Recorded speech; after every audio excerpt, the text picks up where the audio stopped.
Diamondbacks back in the desert for one last homestand before the All-Star break. And it couldn't come at a better time. D-backs within striking distance of first place in the NL West. They've won 10 of the last 12 at Chase Field. The Diamondbacks host division opponents San Diego and the Dodgers over the next week.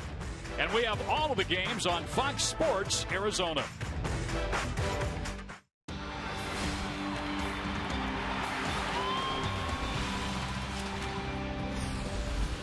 Summertime in the desert where the temperatures continue to rise. And the Diamondbacks have been rising at home. And here at Chase Field tonight, the Diamondbacks start their final trek to the All-Star break as they entertain the San Diego Padres. Hello again, everybody. Along with Mark Grace, I'm Greg Schulte. Happy to have you aboard for Diamondbacks baseball. Well, the final 7 before the break, and the Diamondbacks, Grace, here with their last 12 ball games have been outstanding here. Yeah, and one final chance to make a move before the All-Star break. You've got 7 games, Greg. You've got division play. You can always make hay in division play. And how better to do it than here at home, where you have just been hammering people the last 2 weeks. Now, you've got an opportunity to catch the Dodgers. You've got an opportunity to catch the San Francisco Giants, and you got an opportunity to do it at home before the break. Well, you used the word hammering, and how about Aaron Hill? Has he been hammering the baseball? Yeah, he sure has. And he should be on the All-Star team. Whether he gets voted in or not, he should be there. Nobody in the game of baseball has been better than Aaron Hill the last 2 weeks. Extra base hits, doubles, triples, home runs, cycles. Not one cycle, but 2 cycles. This guy has been a lot of fun to watch. And don't forget either, he's a heck of a defensive second baseman as well. And you can vote for Aaron Hill and try and get him on that National League All-Star team. Just go to dbacks.com or MLB.com. Remember earlier in the year we were talking about all the difficulties the Diamondbacks were having against left-hand starting pitchers? Yeah. That has kind of gone the other way of late. Yeah, it sure has. And, well, Aaron Hill is a big reason for that. Anytime a lefty takes the mound now against the Arizona Diamondbacks, they have just been getting their lunch handed to them. You can see the record, and it's because of the offense. Aaron Hill, Justin Upton, Paul Goldschmidt, Ryan Roberts, all those right-handed hitters, they have been doing one heck of a job at solving the southpaws. And they're facing a pretty good one tonight. So they're going to have to be equally hot here on the first game of this homestand. Yeah, we were in some great cities, Atlanta and Milwaukee, but let me tell you, there is no place like home and this great state of Arizona. The Diamondbacks and the San Diego Padres are coming up. Brad Steinke will take a look at the pitching matchups for this series when we return. Don't you dare go away.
Diamondbacks live on Fox Sports Arizona. Brad Steinke outside the D-backs dugout. Great to have the boys back in town. The start of a 7-game homestand, a very potentially important homestand as they want to get some momentum before they go to the All-Star break. 7 games against the NL West opponents, the Padres and the LA Dodgers. Here's the lineup for pitchers against the Padres, and the D-backs have to like their chances. Trevor Cahill goes tonight against Clayton Richard. In his last 5 starts, he has been lights out, a record of 4-1, ERA below 3.15. And then on Tuesday, it's the Bauer outage. The first chance for the hometown fans to watch Trevor Bauer. He had his first ever Major League start against the Braves. He's ready to go tomorrow. And, of course, Ian Kennedy wraps it up on July the 4th. There's Trevor Bauer. I'll talk to him in tomorrow's pregame show. He was talking about his pitch count. He said, I could probably go about 250 pitches. I don't think that's the plan, but he is a rather unique player, and the D-back fans are certainly excited to see him on Tuesday. But tonight, it's Trevor Cahill as the D-backs look to get things going against the San Diego Padres. Greg Schulte and Mark Grace have the call next, live on Fox Sports Arizona.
Field as the Diamondbacks get set to battle Bud Black's San Diego Padres. Buddy in his 6th season as Padres skipper. Let's take a look at the lineup that he's put out there. Will Venable, Alexi Amarista, only 5'7", but he's been swinging it well for him. Chase Headley, Carlos Quentin, the former D-back, their cleanup hitter.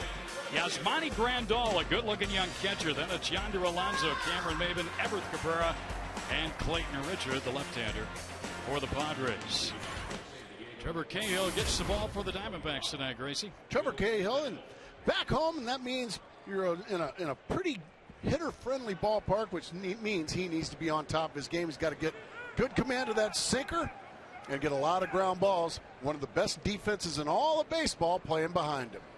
So we're set for a night of baseball, and here we go. And the first pitch has popped up, and it's going to be in play, I think, for Robertson, foul ground.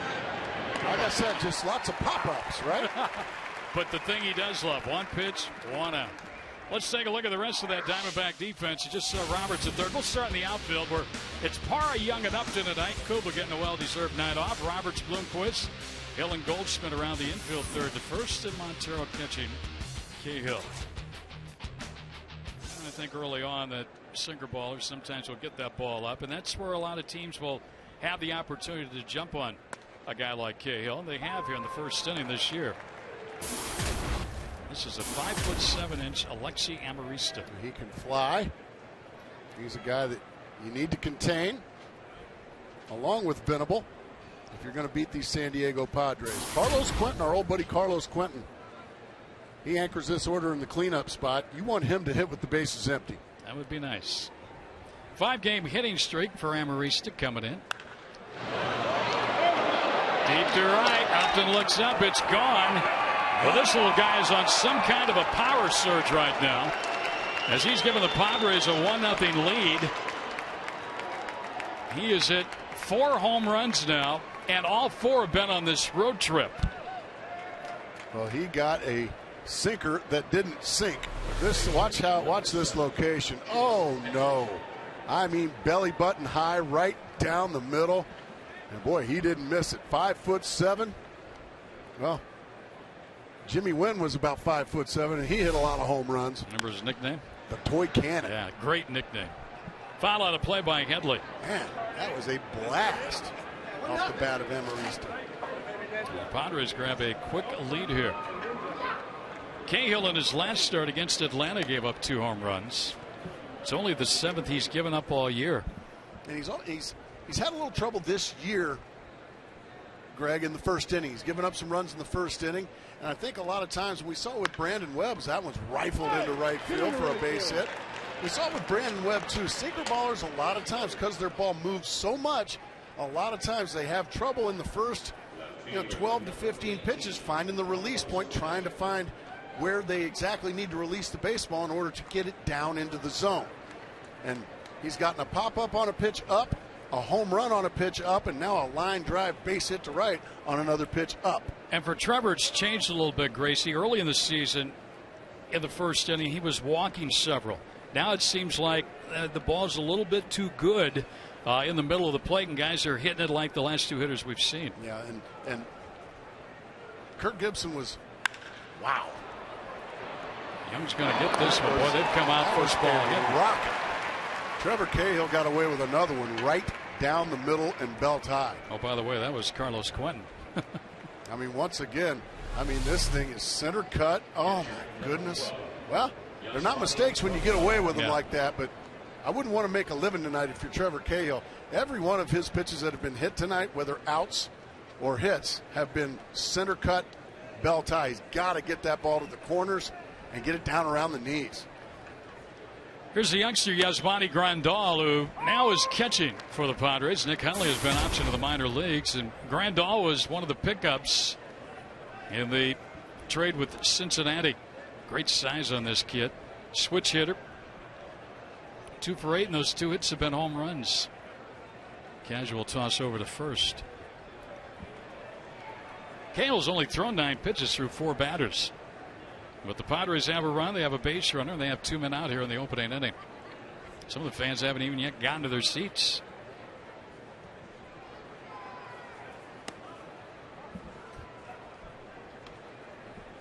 Trying to stay inside on Grandal. Padres 20 games below 500 entering play tonight. 15 back in the cellar of the National League West.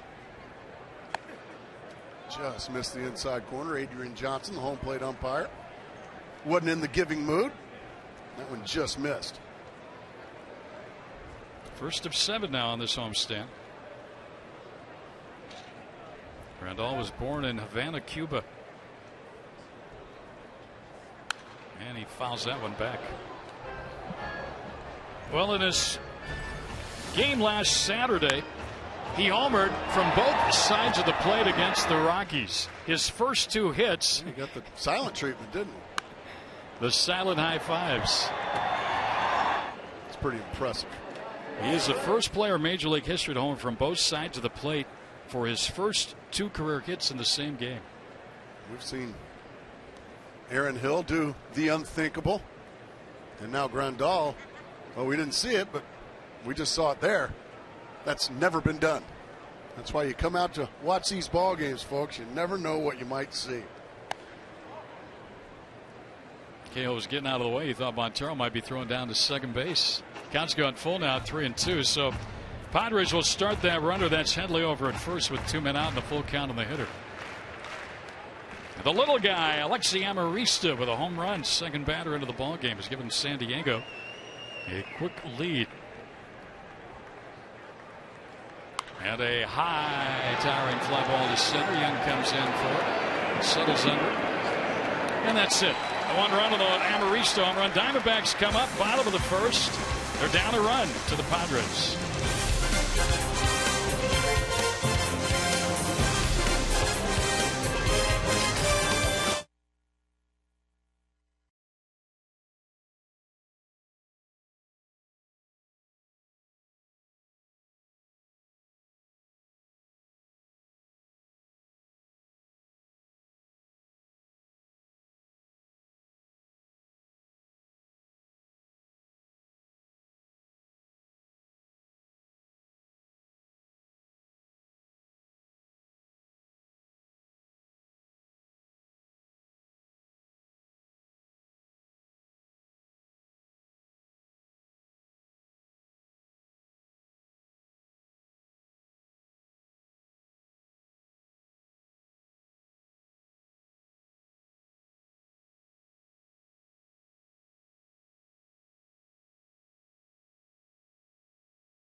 Bottom of the first inning.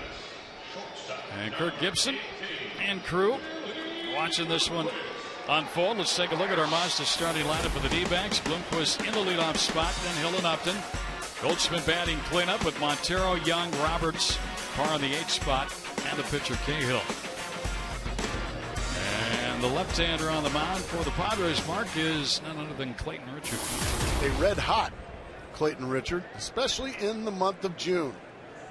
He's won 3 of his last 4 starts. Got a loss his last start somehow, some way, by giving up 1 run in 7 innings. So a red-hot lefty, and he carries a 1-0 lead into the bottom of the first. And he faces Bloomquist to lead it off. And a ground ball right side, backhanded by Alonso to the back. And there's one away. Let's take a look at the San Diego defense behind Richard. An outfield of Quentin Maben and Venable, left to right. Alonso's at first with Amarista at second, Cabrera at short, Henley at third, and Grandal catching southpaw Richard. Now here is Aaron Hill. Very impressive numbers this juncture of the season. Diamondbacks 2 games away from the halfway mark. Chopper to third. Headley's got it, and he throws him out. And 2 quick outs here in the first inning for Clayton Richard. Really nice play there by Chase Headley. He has to come in. He has to make a quick throw on the run. He throws a strike over and gets Aaron Hill by a step. 2 of the quicker outs you'll ever see. 3 pitches. Here's Upton. Justin had a 6-for-20 road trip. Only drove in 1 run, had 4 walks. Home plate umpire here tonight is Adrian Johnson, Gary Cedarstrom, Lance Barksdale, and Tim McClellan are anchoring the bases tonight.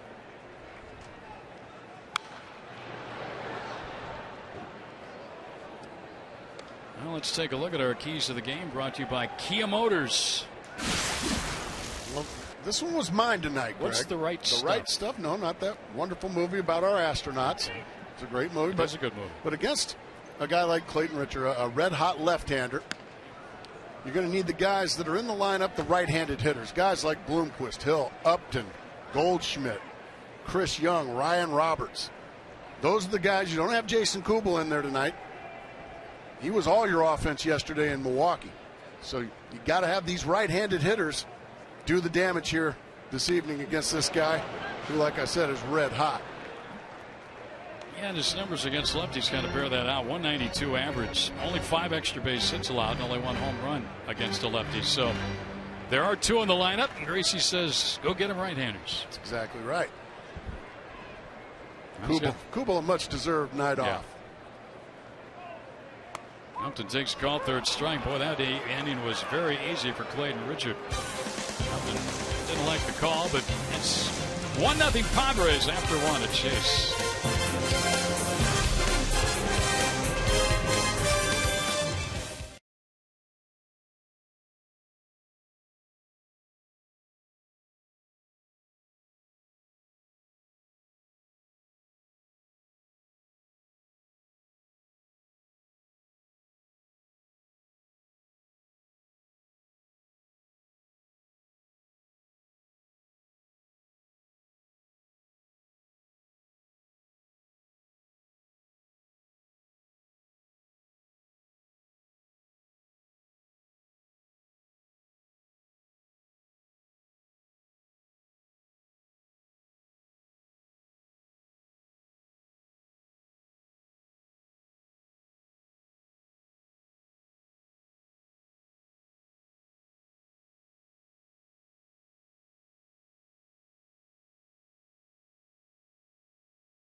Bring the kids out to the ballpark, have a good time. It's summertime.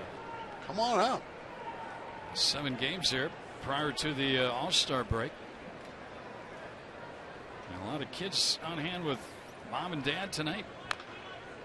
Well, these Padres come out first pitch swinging against Trevor Cahill. They got a run in the first inning. Amarista home run. And they hit a lot of balls hard. Cahill now in his last 2 starts has given up a home run to the number 2 hitter. He did it in Atlanta to Hayward. He has 1 hit against him tonight in Amarista. That's where you want those pitches, down there. Those 2 balls chopped foul because they're down. Watch the good tilt, the good sink action, gone. That's where you want the ball if you're Trevor Cahill.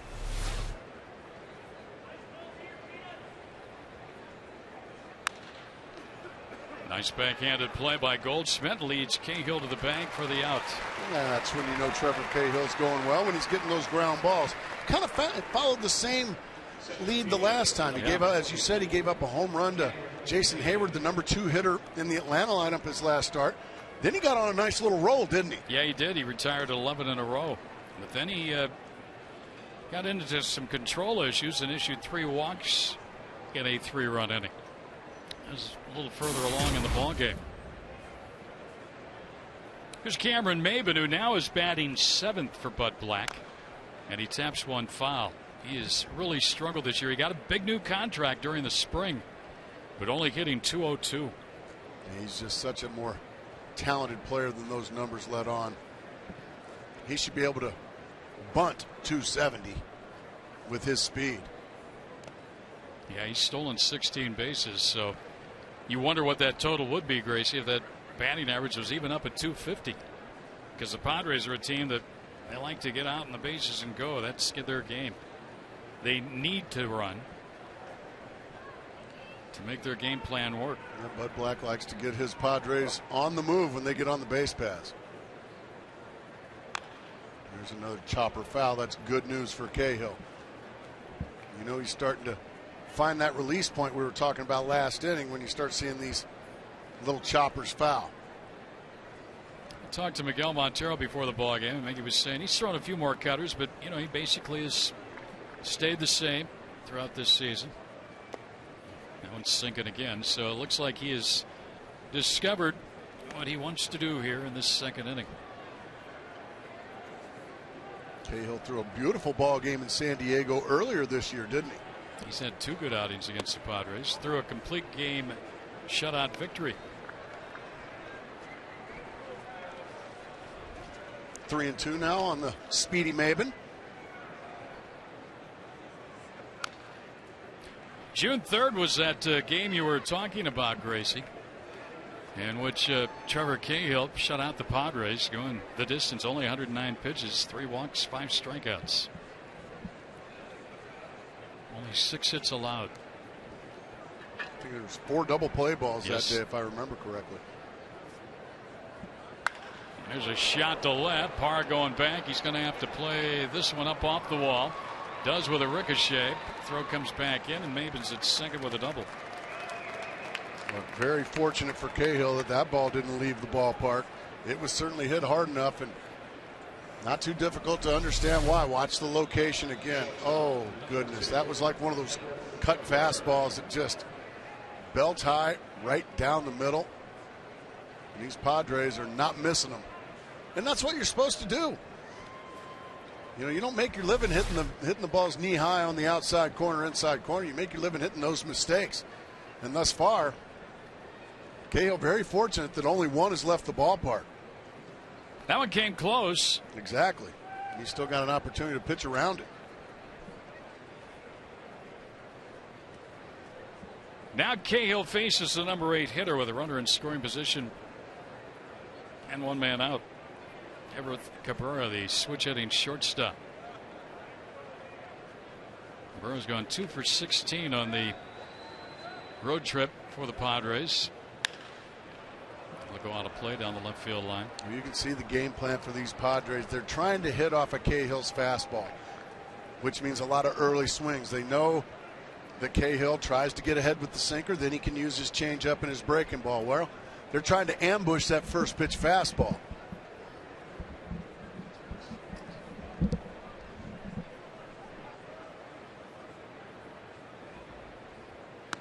That's the curveball. That's what they don't want to see, the breaking balls and the changeups. He's ahead of him now. An 0-2 count. Can't forget about the runner at second, Maben.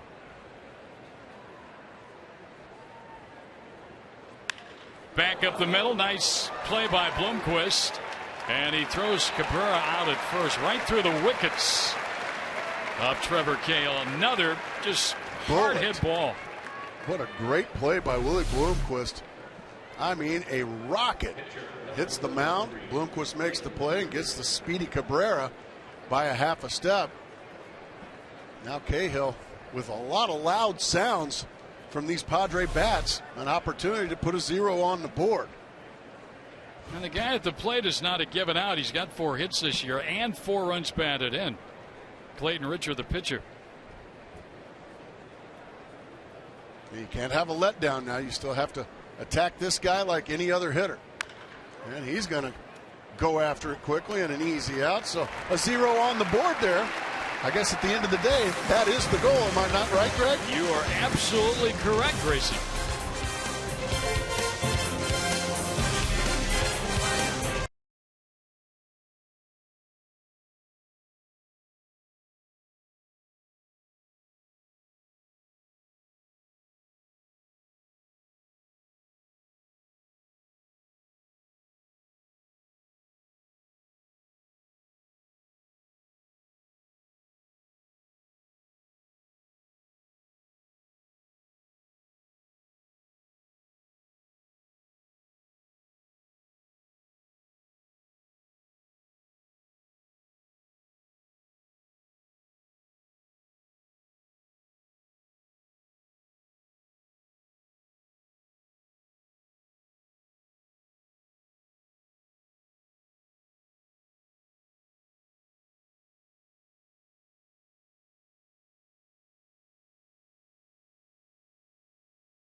And get home safe. With great beer comes great responsibility. Padres with the first inning run on a home run by little Lexi Amarista, their second baseman. They've hit a lot of balls hard early on against Trevor Cahill, who's faced the lineup one time through in 2 innings. Meanwhile, Clayton Richard will go back to work here in the top of the second. He had a very quick first inning, only threw 8 pitches and 7 were strikes in getting the side in order. There's Paul Goldschmidt to lead it off. Paul got the day off yesterday in Milwaukee. And the cleanup spot tonight. He'll be followed by Montero and then Young.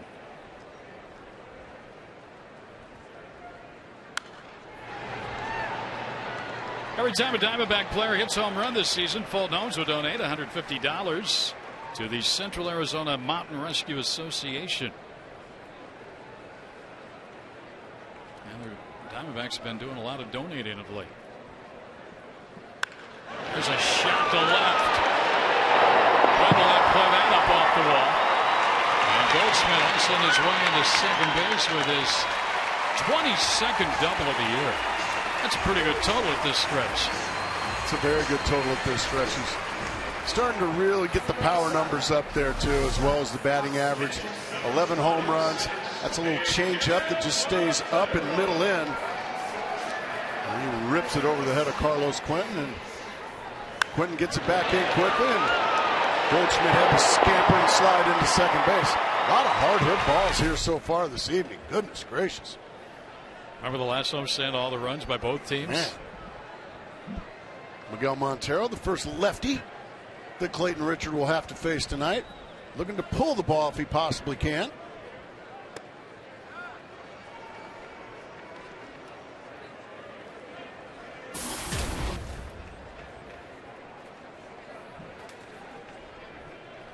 Montero has driven in 43 on the year. And his last 5 home games, he's gone 10 for 21.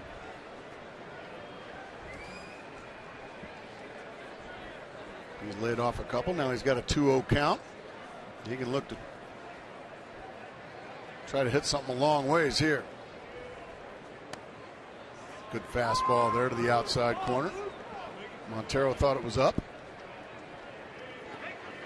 Adrian Johnson did not. Thought it was just fine. Who Thank gets you the very vote? much. Last time I checked, I think Adrian's word is law. Yeah.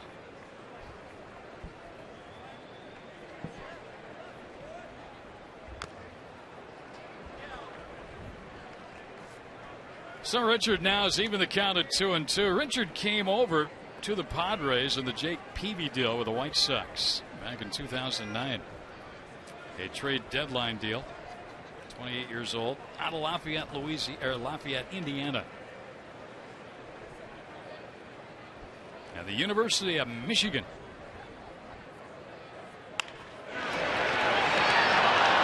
Nice read there by Goldschmidt. He gets back on the sinking line drive, a little loopered by Montero. And Montero couldn't pull the ball off of Richard. He breaks his bat and a little flare right to Everett Cabrera. So Paul Goldschmidt, a good read there by Goldschmidt too. Good base running there, not getting doubled up, staying in scoring position. One of the things you were taught, Gracie, as a base runner is to look over the defense. That's where exactly they're playing right. Hitters, not only in the outfield, but take a peek at those infielders. Know where they're playing, so you know if that ball is lined, whether it's going to be at an infielder or not.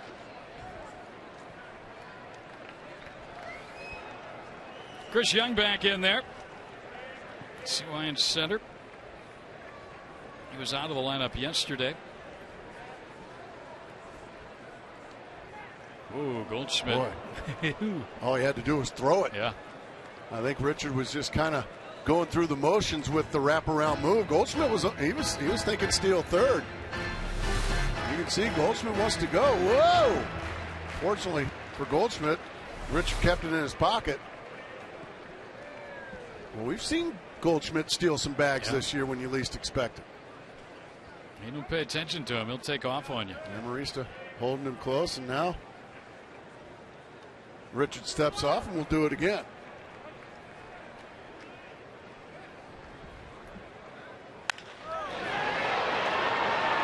Raven's going to get it in center. Goldschmidt still at second now with 2 out. Couple of unproductive outs right behind the Goldschmidt double, and he stays put. Now they're going to need a 2-out base hit from Ryan Roberts. Well, you probably would have seen a scenario there had Montero been able to move the runner to third base. Goldschmidt tag and try and come home with a tying run. So the importance of moving runners up, especially against a red-hot pitcher, you can't expect to go out and just win slugfests. Sometimes you got to score them one at a time.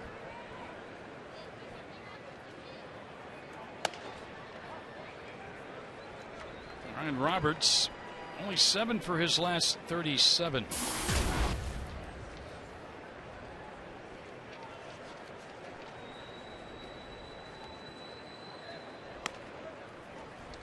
With the left-handed hitting Gerardo Parra on deck, looks like Clayton Rich are going to be pretty careful here with Ryan Roberts. Roberts hasn't done much against the Padres in 2012. Only 2 for 15, no runs batted in. Ooh, he got a good pitch to hit there and missed it. There's another mistake here. This ball sails right to the middle of the plate. Ooh, baby, he had a good rip, but he came up empty. I bet you as a hitter, you just shake your head at yourself and say, wow, why did I miss that? You just want to sit down and cry because you didn't. That's the pitch you dream about. And now it's even. 2-2. That's the thing. When you miss the fat ones, you get one right there. That one's down at the knees and a good pitch. These are the greatest pitchers in the world. They don't make too many mistakes. Roberts trying to get the tying run home from second. Goldschmidt here with 2 out. Into right field. Venable at him, played well. The Diamondbacks leave that runner at second. Over 3 with runners in scoring position after 2. 1-0 Padres.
$26.20 for your chance to win one of 3 interdivision rival flyway trips this summer. And here in the San Diego 3rd inning, it's going to be the top of the order against right-hander Trevor Cahill, who has given up 3 hits. Venable takes a strike. 1-1. That was the first pitch changeup that time. The second time through, Cahill's going to try to show him something a little different. He jumps ahead with a good pitch. 7 of the first 9 hitters that went to the plate against Cahill in the first 2 innings swung at the first pitch.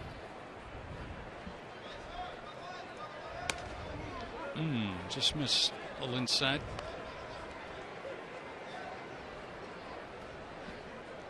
Venable fouled out on the very first pitch of the ball game to the third baseman Ryan Roberts. Good sinker on that one. Just got a tick of the bat on it. Took something off of that one. Good pitch.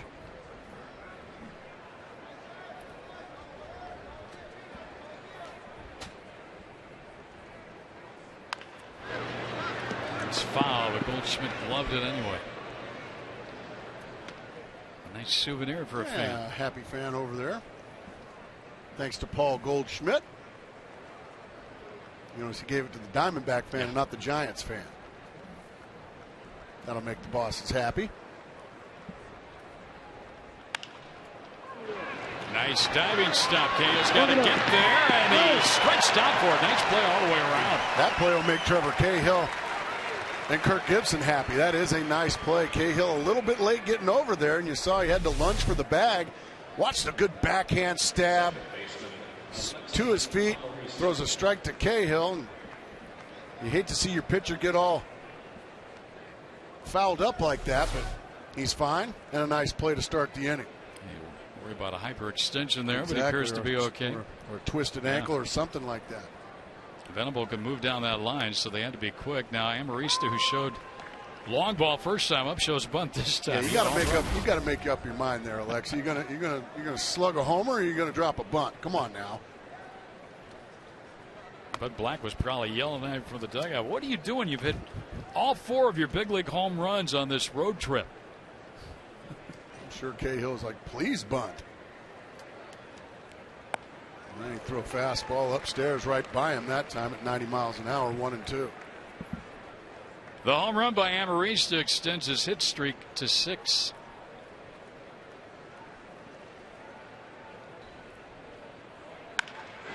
Ooh, that's another one right through the legs of the pitcher Cahill and on into center field. So Amarista's 2 for 2. Yeah, Amarista got a mistake there. Cahill trying to come inside. I mean, he threw it right down the middle again.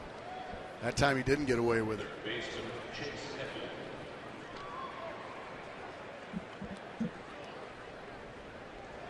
Let's go down to Brad Steinke. Brad? Well, thanks. Here with a very important guest. Fred Diaz is the president and CEO of Ram Trucks, and you got the thrill of a lifetime getting a chance to throw out the first pitch in a major league game. What was that like earlier tonight? Oh, it's incredible. The pressure, the tension, and you feel like a moment what it's like to be in a major league game. You had a nice pitch, by the way. You know, it's interesting, a great relationship with the D-backs and Ram Trucks. You know, you've got the pool out there, the signage, you have the test drive experiences, but this series in particular, you really stepped up your presence. Why is that? We did. The Diamondback organization, the fans, the players, everything that we found about the organization really fits with the DNA of the Ram Truck brand, and we love being out here. And then, of course, with it being the 4th of July week and weekend, it's all about celebrating our men and women that are fighting for our freedom. What's next for Ram Trucks? What do you got coming out for us? Oh, God. This fall we have an all-new truck coming out where we are going to have best-in-class fuel economy, 8-speed transmission, active grille shutters, active air suspension, tons of state-of-the-art technology, all for our fans with great MPG. Great stuff. Enjoy the game. You going to the pool, by the way? I'm going to get in. Oh, we'll give it a shot. Fred, appreciate your time. Enjoy the ball game. Guys, back to you. Thank you, Brad. It sounds like you're kind of vehicle there, Grayson. I'm more of a car guy, but I've been known to climb in the back of a pickup and take a hayride. The good old days, right? Yeah. Yeah. My father used to, growing up in Arkansas, it was always, all right, who wants to take a hayride? And all of us kids would, well, I do. And we'd hop in the back of the truck. My father and uncles would drive us all out to the middle of the cornfield. All right, everybody get out. I want all this corn picked, shucked, and we'll be back in 2 hours. And then they'd leave us there, and we had to pick all the corn. We thought it was a hayride. Boy, we got the wool pulled over our eyes. A little haywire, right? Swing and a foul back by Headley. So 2-1 count.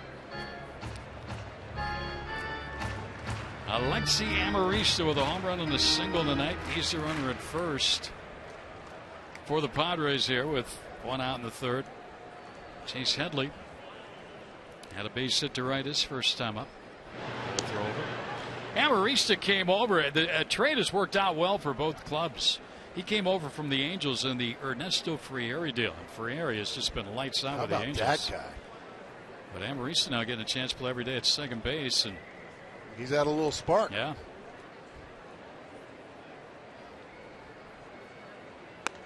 Good change up there. Yeah, they had Orlando Hudson at second base. It just wasn't going well for Orlando Hudson. Amarista. Well, that's a pretty change up there. Way out in front of it was Headley. So the count even at 2-2. This is just the start of the homestand. A very important homestand, if you ask me, Greg. You got a chance to make a move in the West here before that much needed and much anticipated All-Star break. Well, you got the Dodgers coming in for 4 after this. They're directly ahead of the Diamondbacks. Giants lead by a game. Diamondbacks 4 behind LA. And like we said, we're going to look at the Dodgers here for 4 days to end it and really make a move on them if you play well. A lot of attention being paid to Amarista. And again, you have to take care of your own business. But the Giants now are starting a road trip before the break. They go to Washington, and then they go to Pittsburgh. That won't be easy either. They're going to see a lot of good pitching from those two young staffs.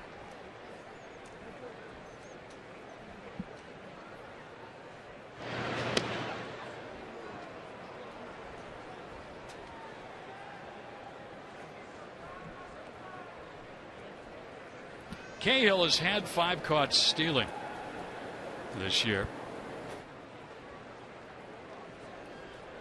He's thrown several over with Amarista at first.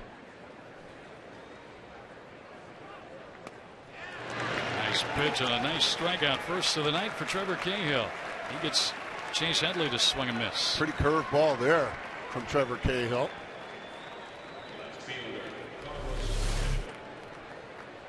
Bottom drops out of that. Right over the top of it goes Headley. 2 away.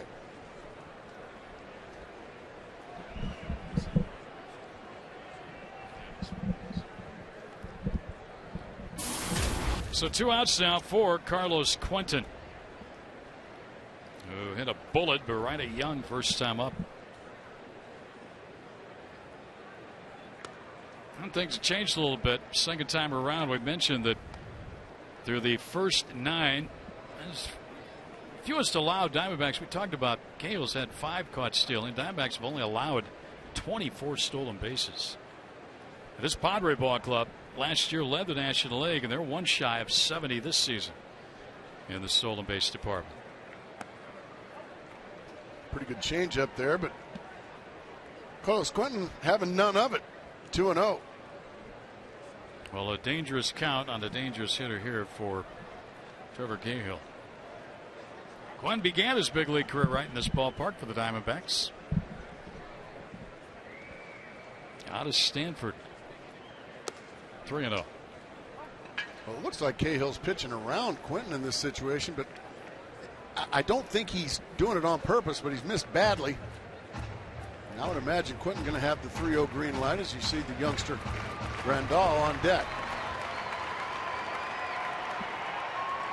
Looks like Quentin likes hitting on the road a lot better than home. It's not surprising. No. Petco, not real friendly for hitters. Ball 4. 4-pitch walk first of the night. Moves a runner into scoring position. Amarista. Quentin takes first.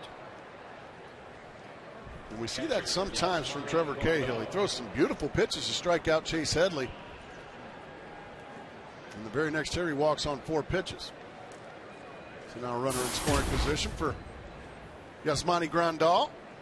Popped up his first time up. I would imagine they're going to be first pitch hacking here if something's in the strike zone. Oh, what a play by Hill. From his knees, throws him out. Aaron Hill offense, Aaron Hill defense. You take your pick. He has been outstanding for the Diamondbacks. What a pick here, and he saved a run. Padres leave a pair. They lead it, though, 1-0.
Third inning saved Cahill.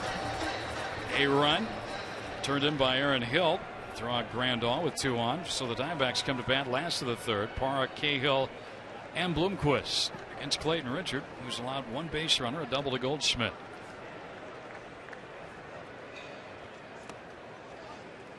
Let's see if Gerardo Parra can be the spark plug that he usually is when he plays.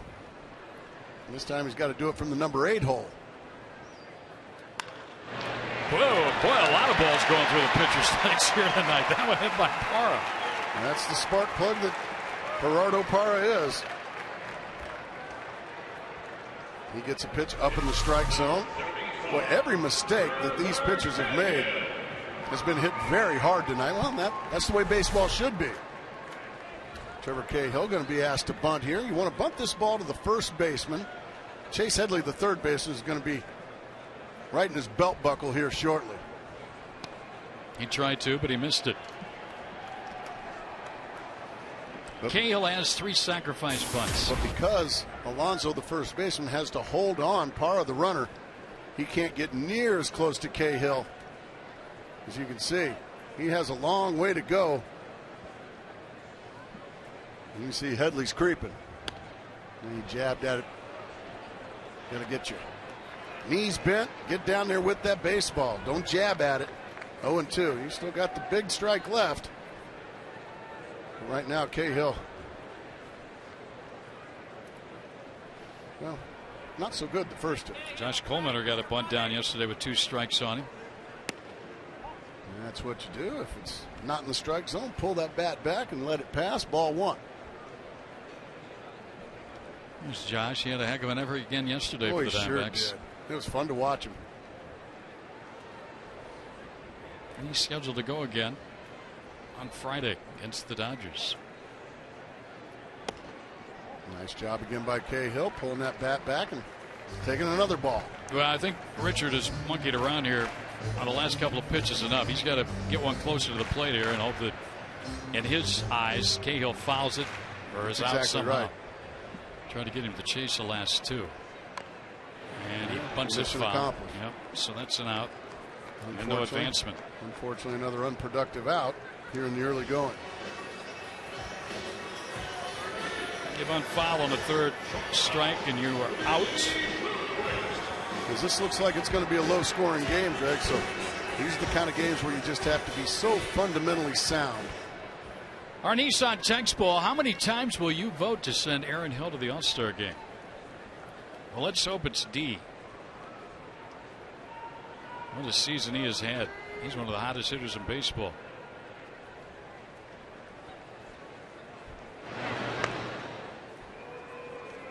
Clayton Richard has a very good move. So Gerardo Parra got to be doubly careful over there not to get picked off.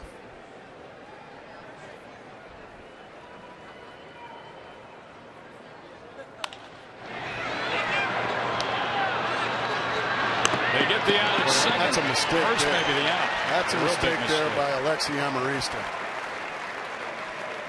He let Parra get too close to him, and then he threw to first. No, it's a really just went right back. Really good base running by Parra, by stopping and not being tagged. Then all you have to do if you're Amarista is get the force out. Now, by getting the out at first, you allow Gerardo Parra to get into scoring position for Aaron Hill.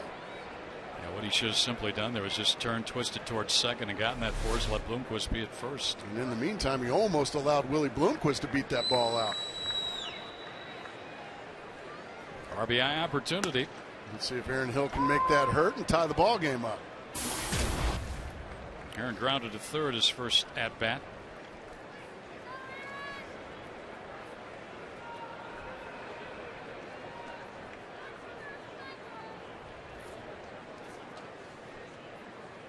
Big swing and a miss. You can vote for Aaron, dbacks.com or MLB.com. Very simple. Just log on and vote for Aaron Hill. There is the Diamondback representative at the moment, Wade Miley. A little bit. Shaved his beard, didn't he?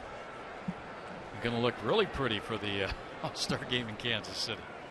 I think that might be one of those all-star shaves. High and tight, pops away from Grandal, but not enough for Parra to take off to third. You can't go to your first all-star game looking like a woolly booger, can you? He is so thankful and happy. Nice, clean-cut young man right there. You look for good stories around baseball over the course of a year, and that's a good story. He's been one, hasn't he? He had his bags packed for Reno in spring training. He thought he was going to go play AAA baseball. Now he's an all-star.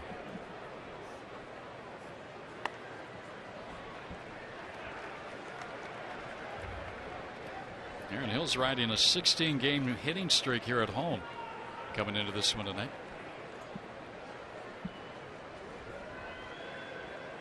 Parra led this inning off with a single. He is at second with 2 men out. Tying run out there. And Hill will be retired. Belleville got him. And that's it. Diamondbacks leave a man. After 3, it's 1-0 Padres.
nation's largest 4G network, AT&T, rethink possible. Mazda, brought to you by Mazda. We believe if it's not worth driving, it's not worth building.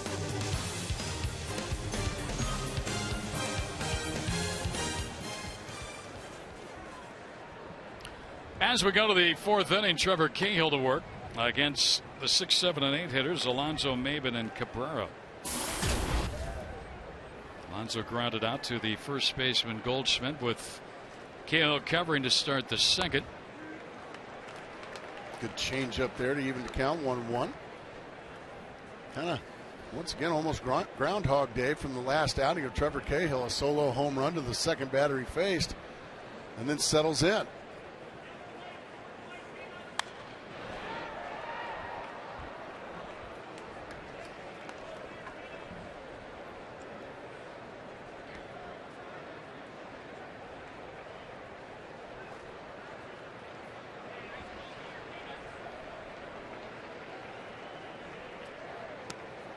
Cahill attempting to retire the leadoff hitter for the fourth consecutive inning.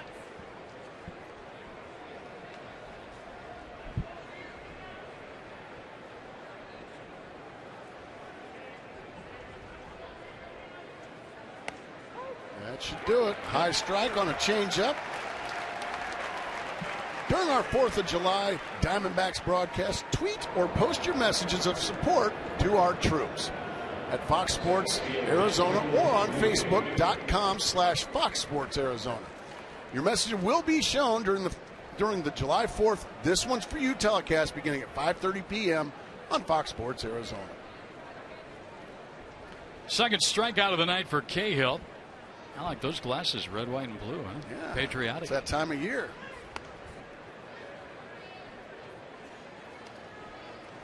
There you go. Old Glory on front of your shirt. That's just the way to do it. And somebody got a souvenir. Good sinker right at the kneecaps. Cahill starting to settle in nicely. And this is where you want those sinkers, right there. Pretty. Maben doubled his first time up, and he just missed a home run. He hit it off the left field wall. His 7th two-base hit of the year. He's got to be quick on this. This guy can fly and makes the play. 2 down. That's why it's so puzzling that he could come into a game here in July hitting .202 with the kind of speed he has. Like I said, I think this kid, if he bunted every single time he went to the plate, he could hit .270 with that speed. Yeah. He's struggling right now, trying to fix it. I mean, I'm being obvious that he can't do that, but he's just too talented to come in hanging around 200. Everett Cabrera at the plate. In fact, Maben since June 10th hitting only .138. 205 on base percentage and a .147 slug. Good change up there. That one might have been the sinker. It's tough to tell, and that's a good thing. When it's tough to tell the movement from his sinker or his changeup, that's when you know Cahill is going good.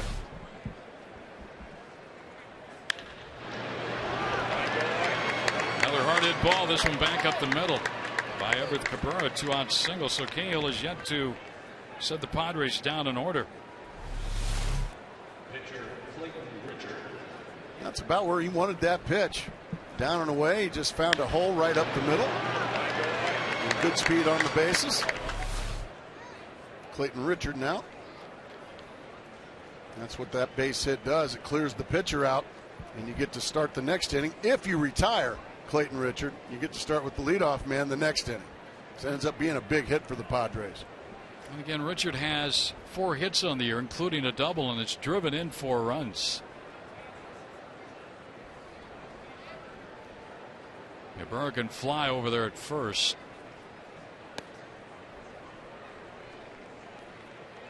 Trevor misses low and inside.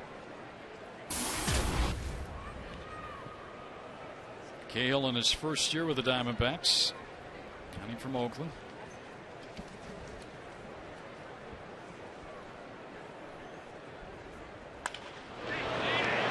Broke his back. Hit it all, yeah. should get it. He does. No runs in the hit. A man left. Diamondbacks got Upton, Goldschmidt, and Montero coming up in the last of the fourth. They're down a run.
Rams trucked on TV pool. Great place to watch a game. Again, sold out all year long. Fans having a good time out there tonight. It's a place to be here. That is a great place to be. With these hot temperatures, Chase Field, you can't pick a better spot. We got the air conditioning bills on us. Yeah, we got a controlled environment here. Yeah. Those folks out at the Ram Trucks pool probably love somebody to go ahead and whack one into that area. Let them dive in and get it. I like your thinking. Oh, dear. By Upton and Cabrera throws him out. The bat ends up where just about Cabrera was playing.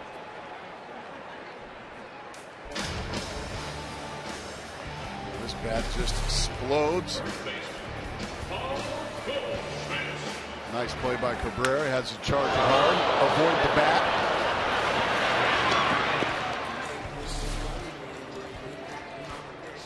So Richard, one pitch and one out here in the fourth. Diamondbacks not doing a whole lot. Goldschmidt has a hit. Parra has a hit, and that's been it. 2.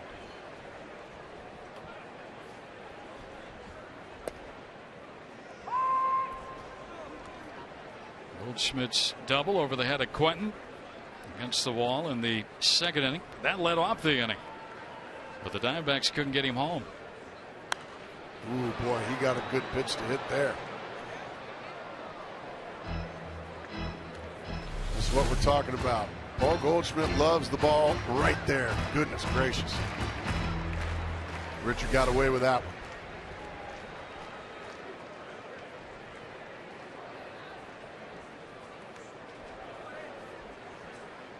That one barely got to the dirt area of home plate.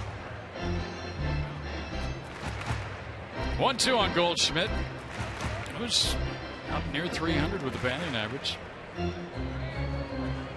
His double back in the second inning was his 22nd of the season. 34 total extra base hits.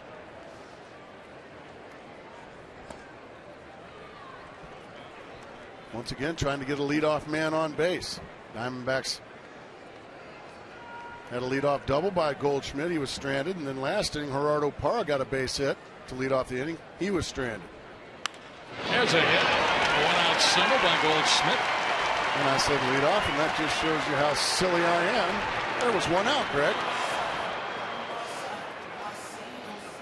Well, Goldschmidt's swinging it so well.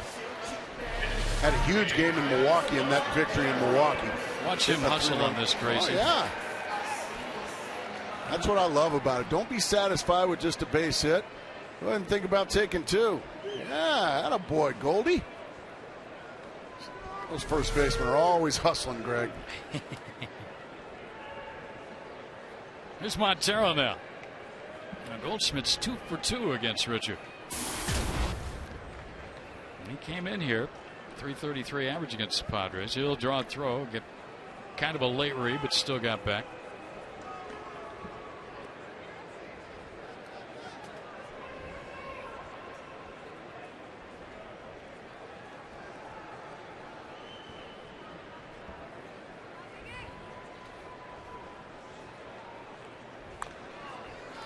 Montero fouls one at the plate. This is a 10-game road trip for San Diego. And they've gone 4-3 thus far. Bud Black's 6th season as skipper. 20 games below 500 of the Padres at the moment.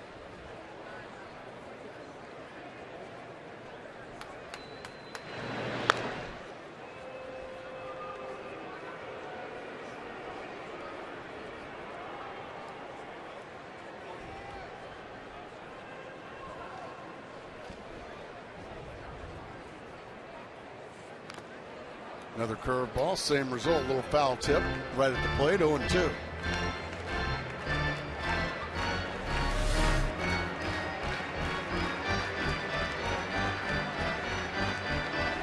the frustration there by Montero. I think he's still shaking his head and talking to himself.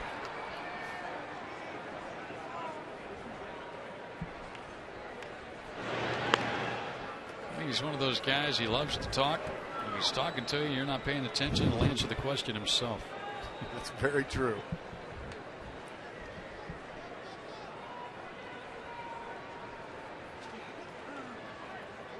Goldschmidt runs, and he swipes that easily. His 7th steal. Although Montero goes down swinging. He had a fabulous jump.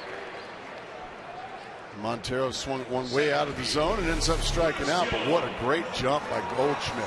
No chance by Yasmani Grandal.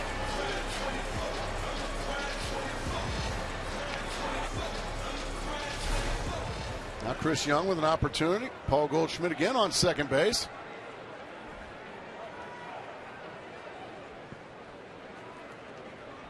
Gonna take a 2-out hit though. See why fly to center first time up. And Clayton Richard gets ahead of him.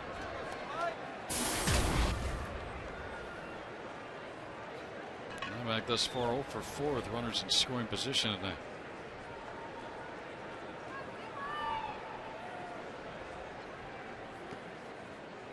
Blocked nicely by the rookie receiver, Grandal.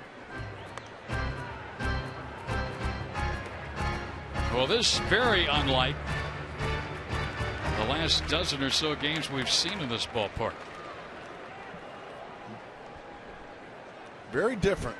I mean, the Diamondbacks were slugging the baseball last homestand. And they still got plenty of ball game left to slug it a few times here, but Clayton Richard looks like he's on his game tonight, as does the Diamondbacks' Trevor Cahill. No Jason Kubel tonight.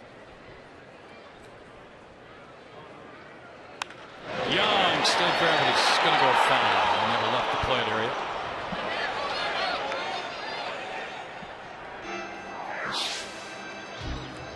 Verifying what we were talking about there, 10 and 2. Look at those runs per game.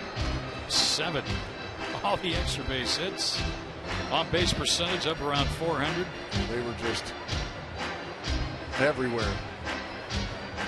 The Chicago Cubs came in, didn't know what hit them as they were swept out of town. The Diamondbacks won their first home series of the year, then proceeded to lose 6 straight. Now have all of a sudden won 5 series at home.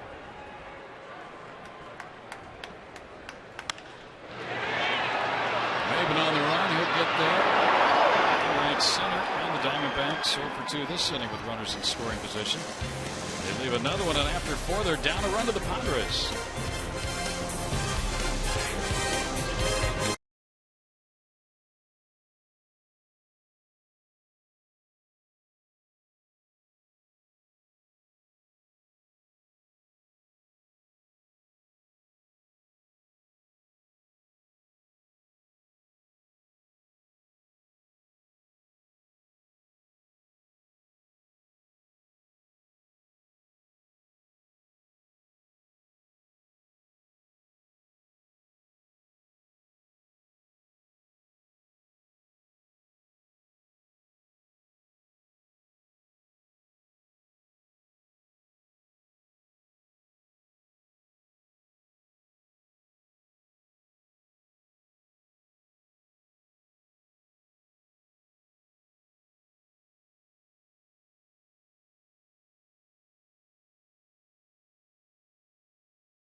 Arizona Diamondbacks. It's our Chevron upcoming matchup, and tomorrow D-back fans are in for a real treat. The Chase Field debut of that young man, the phenom, right-hander Trevor Bauer, the number 3 overall pick in last year's draft, blasted his way through the minor leagues with a record of 11-1, made his major league debut against the Braves. He wasn't thrilled with that outing.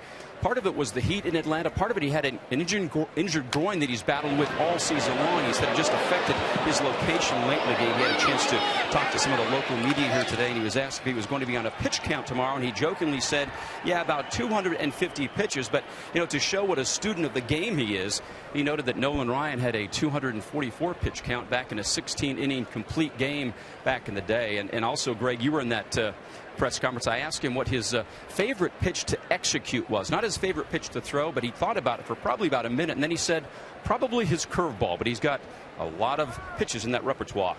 Yeah, I think he was going through all 19 of them, trying to figure which one. Thanks, Brad. So Trevor Bauer tomorrow night here for the Diamondbacks in Game 2 of this series, and it'll be his home debut. Well, Venable has run the count to 3-1 on another Trevor. Cahill pitching tonight. Back-to-back Trevors. Cahill so far just one mistake. It got popped. Well, that's a mistake right there, walking the leadoff man here to start the 5th. His second walk. That's the first time the Padres have gotten the leadoff man on tonight, but a guy with speed. The little guy comes up. He turned into a power hitter first to bat. Let's see Amarista. Way out of here to right center field.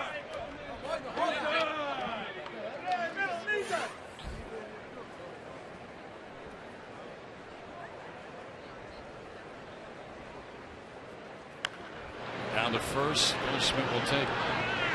That's a foul ball off the foot. No, that's a fair ball. That is a fair ball. Amarista claiming it hit his foot. He's saying it hit his foot. All 4 umpires are saying no, it didn't. Bud Black's going to come out and visit with Adrian Johnson at the plate. No umpire has come forward to say it's a foul ball, so they're going to, unfortunately for Bud Black, he's going to lose this argument. Let's see what. If it got it, it barely got it, but obviously it's close. But you can see the umpires are going to come in. I don't think any umpire has got a foul ball call. And Adrian Johnson's going to make them all walk to him. Tim McClellan didn't look about too happy about that, marching in from third base. Well, Tim McClellan, if he saw a foul ball, he would have been in there a lot quicker than that to say it. So I think whatever Adrian Johnson's call is going to stay.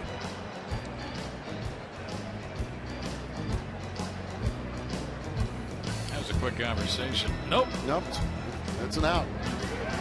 So the out at first with the runner advancing.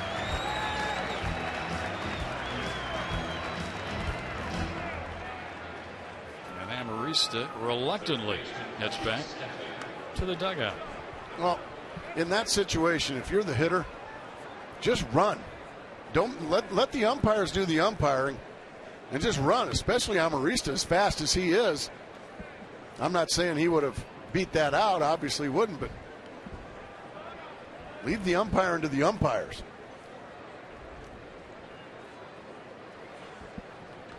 So the runner is in scoring position with 1 out, and Chase Headley, the batter, switch hitting third baseman. And Tim McClellan now is. Tim McClellan's giving it to somebody in the Padre dugout from third base.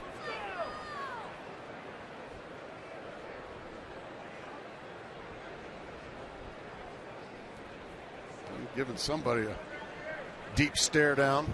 Runner in scoring position here for the Padres, looking to increase their lead. And Cahill's got his work cut out for him. He's got to go 3-4 here with Headley and then Quentin. Padres leading by a run. They've led since the second batter of the ball game when Amarista homered. 2-0.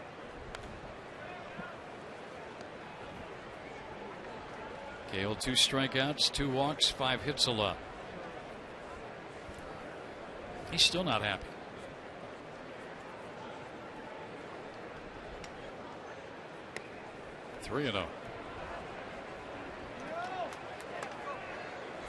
All of a sudden, Cahill's control is kind of sputtering. Leadoff walk, now 3-0 on Chase Headley.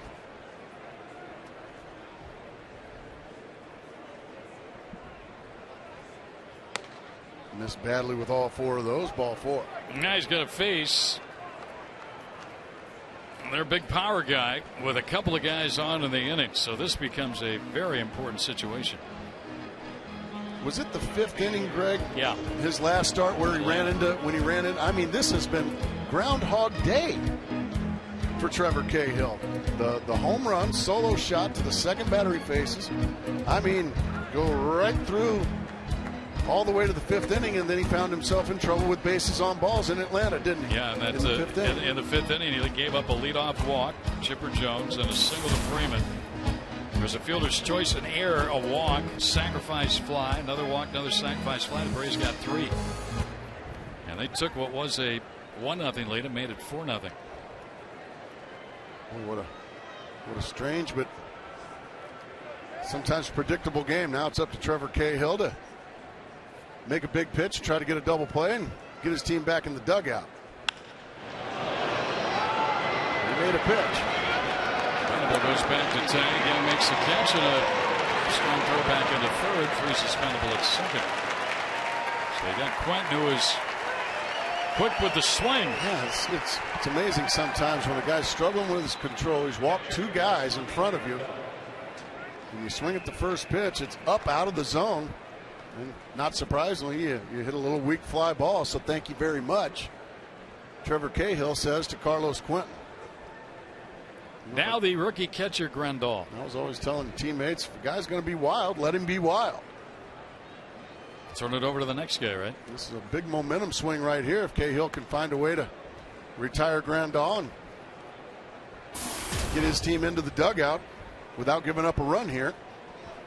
It's been a bit of a Houdini act here this evening for Cahill. Padres have already left 5 on base. Going into this inning, they have 2 more out there. He's going to get out of it if Roberts catches it at third. 7 left on base now for the Padres.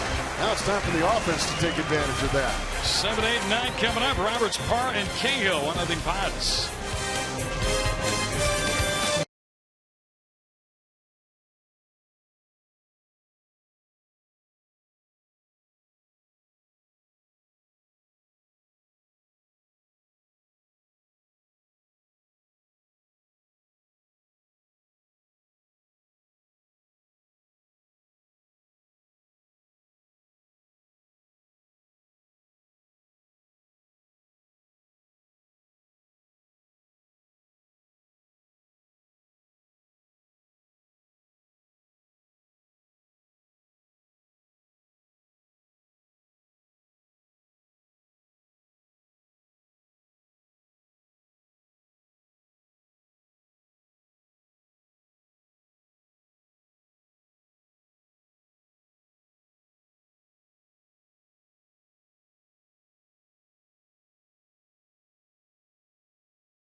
And it comes from Diamondback catcher Miguel Montero. I think he deserves to be in there. He's been doing an unbelievable job. Hopefully all the fans will help him by going out there and voting. You can, dbacks.com or MLB.com. Aaron Hill voting right there. Roberts, it's a first pitch swinging contest right now. Roberts to right field. 1 pitch, 1 out here for Clayton Richard in the 5th inning. frustrating night so far for Diamondback hitters. They were frustrated by Yovani Gallardo yesterday afternoon in Milwaukee. And thus far tonight, Paul Goldschmidt has 2 of the 3 hits for the Arizona Diamondbacks. This guy's got the other, Gerardo Parra. Diamondbacks looking for some kind of spark offensively. Parra's got one of the 3 D-back hits. Well, remember when we opened the show tonight, Gracie, we were talking about the Diamondbacks' success of late against left-handers. So it's 6-1. They've been swinging the bats really well, but tonight Clayton Richard has shut them down through 4 1/3 innings. And is not giving the Diamondbacks too many good at-bats.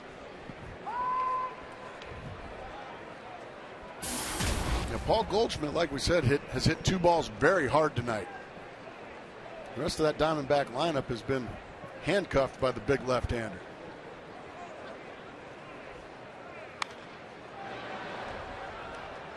Par 1-2 now on the count. This is the success the Diamondbacks had against the last 7 lefties, including the 10 home runs, high on base percentage. And to left, Quentin puts it away for round number 2. Parra's had a couple of good at bats. That ball was hit hard but out.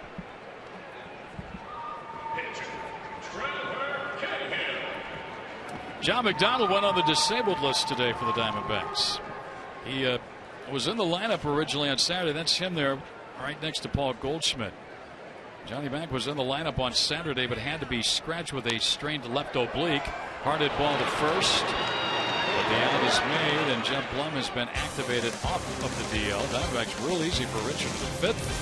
And they're still down a run to the Padres, heading to the 6th.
Any Arizona Diamondbacks regular season home game.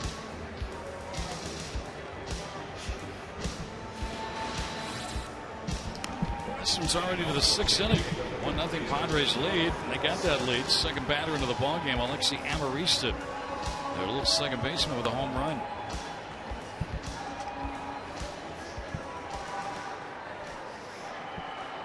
Well, it's not too late to get tickets for this Wednesday's 4th of July celebration. The Diamondbacks take on the San Diego Padres at 6:40 p.m. It's going to be a festival of games and a special pregame ceremony paying tribute to our military. First 20,000 fans going to get a Stars and Stripes t-shirt courtesy of Ram Trucks. After the game, we're going to open up the roof for a big old fireworks spectacular courtesy of Gila River Casinos. Call now for tickets, 602-514-8400. Or log on to dbacks.com/4th of July. Andrew Alonso first up against Trevor Cahill, and he's falling behind him. A 2-ball, no strike count. It'll be Alonso, Maben, and Cabrera. 2 walks last inning for Cahill. He's walked 3 in the ballgame.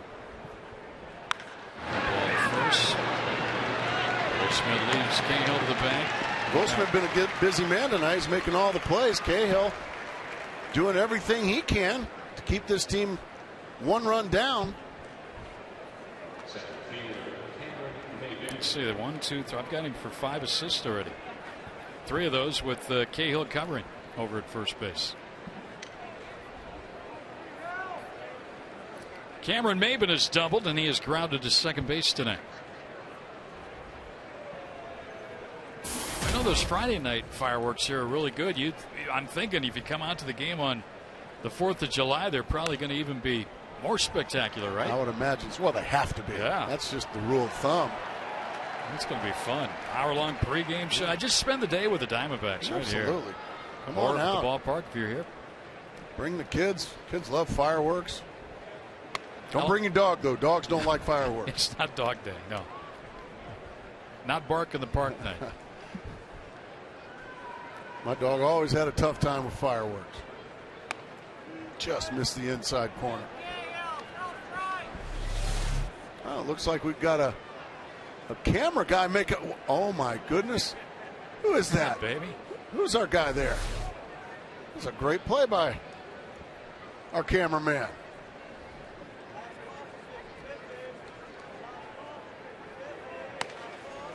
Three and one now on Cameron Maben. Isn't that our dancing cameraman tonight? He's over there. He's usually out in center field.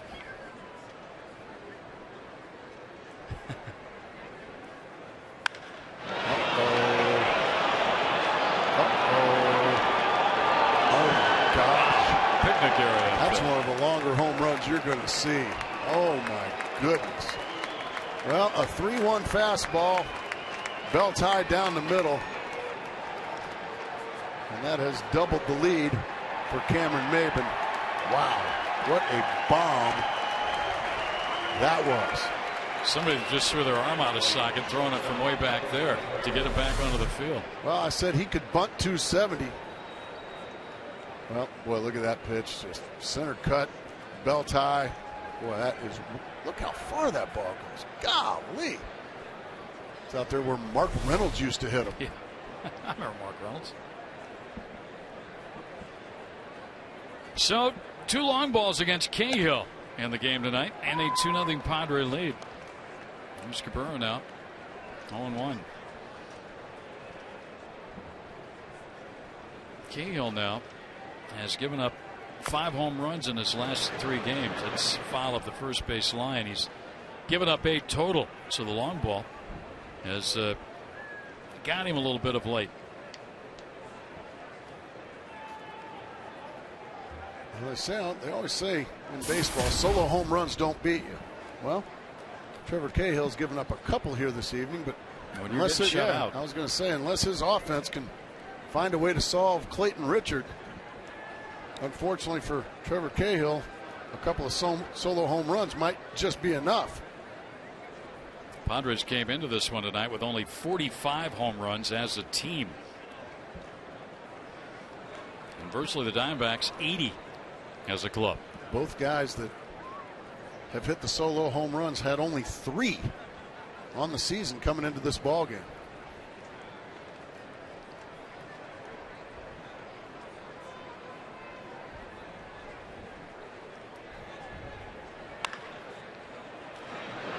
Hill's going to get over, and he dropped the ball. This one thrown by Hill. Yeah, that was a good play there by Aaron Hill. Unfortunately, Cahill just dropped the ball. And that's one where Paul Goldschmidt, if he had to do it all over again, he would go for the bag. That's a perfect throw there from Cahill, or I'm sorry, from Hill to Cahill. That arrow will go to Trevor Cahill. That's chest high, perfect. It's like he had the ball just hitting his glove when he was starting to look down to the bag. And that's one where Goldschmidt, if he had to do it over again, he would realize that Hill was playing very close to him. He could just go to the bag, and it would have been an easy out. Instead, anytime you get the pitcher involved, you're having to hit him on the run. He's trying to catch the ball and step on the bag at the same time. And you can see that ball's just right to Aaron Hill, and Paul Goldschmidt went for the ball. But at the major league level, that play's got to be made anyways. But it's just a much easier play for Goldschmidt to just go to the bag. 1-2 now on Richard on 2 failed bunt attempts. So is that something you as a first baseman, you played with the Gold Glover Brian Sandberg for all those years, but is that something you guys would talk about when you had to play like that? Well, maybe you ranged a little too far? I got to play with Sandberg for so many years. I got to play with him for 10 years. It got to the point where I just always knew where Rhino was against any hitter. And we could just look at each other and know what we were talking about. Jay Bell and I had great communication here for a couple of years. He always let me know if he was close to me. That's going to be a strikeout, and a big strikeout there for Cahill. Out number 2. Yeah, without that runner advancing.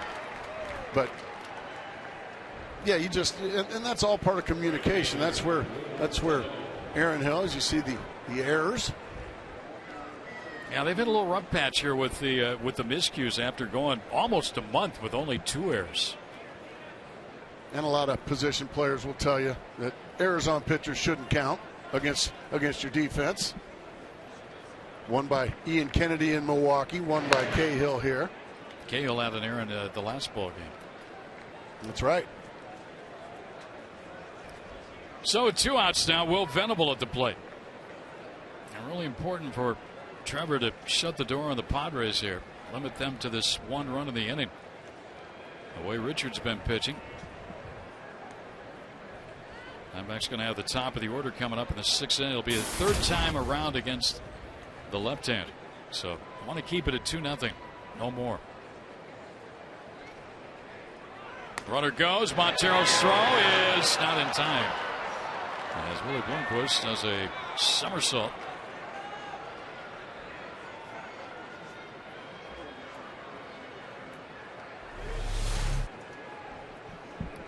Looks like the throw just takes Willie Bloomquist a little too far into the base runner, so a stolen base for these fast running San Diego Padres. Another runner in scoring position here.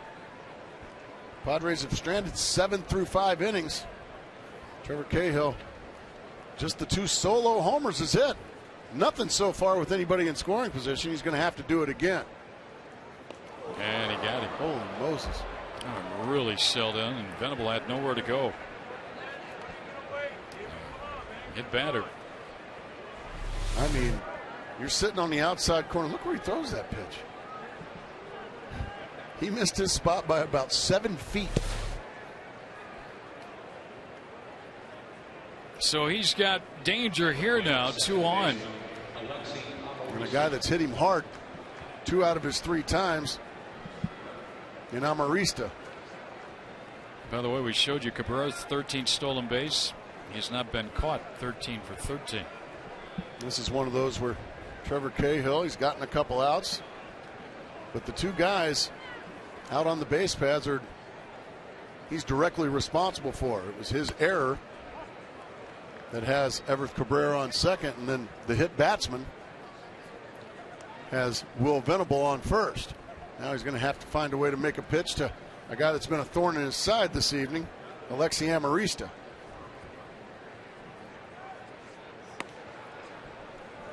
Let's take a look, Gracie, at our high-speed pitch brought to you by CenturyLink. Cahill and Richard here tonight. 93, Richard. 91 for Cahill.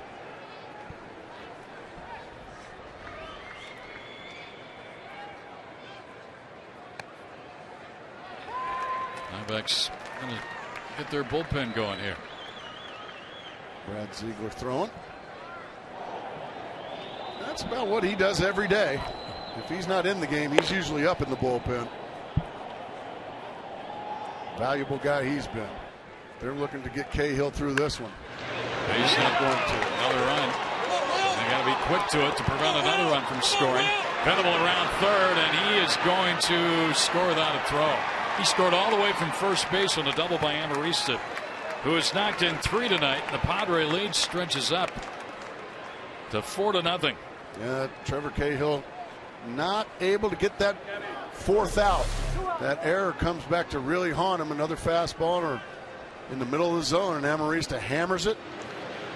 And then Chris Young goes over and slides He can't get it in time. Venable's streaking all the way around from first base. Trevor Cahill probably kicking himself over the hit batsman and the error in this inning. And the Padres have opened it up here in the 6th. Well, take away the 2 home runs in this ball game by Amarista and take away the home run by Maven. What we've just seen here in the last little sequence, stolen base by Cabrera. Venable gets hit by a pitch, and then Amarista, a ball not that deep in right center, but both guys score. They utilize that speed. Yeah, a lot of speed. They take advantage of a mistake. And that's the way Padres have to win ball games. And now it's a 4-0 San Diego lead. Now the mountain just got very tall. Cahill really struggling with his command here as he starts to get a little weary. 97 pitches into his outing. Headley tonight is single. He has struck out and he has walked in this ball game. And he's missing badly now. Well, you mentioned it, Gracie. This is really eerily similar to the outing against Atlanta for Trevor. It was a 3-run 5th inning. Tonight here it's a 3-run 6th inning.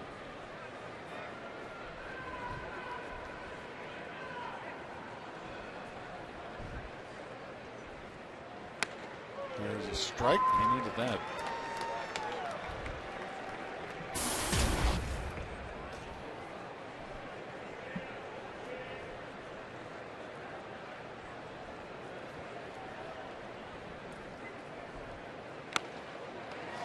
Cut fastball there for strike 2.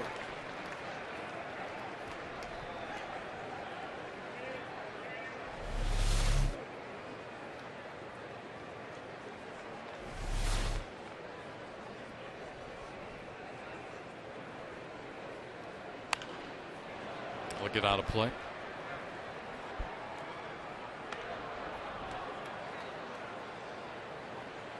Well, we're in the back stretch here toward the All-Star break. Week from tomorrow in KCMO, Kansas City, Missouri. You know Kansas City's going to do a great job with that All-Star game, just like the Diamondbacks did here last year. Might be a little toasty there. Good chance. Up and back and has it. So the Padres end up with 3 in the inning. Home run and a 2-run double, and they expand their lead now to 4-0 over the D-backs.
Your everyday hero. Nominate an everyday hero at valleychevy.com or facebook.com/valleychevy. Jack in the Box. Right now at Jack in the Box, you can try.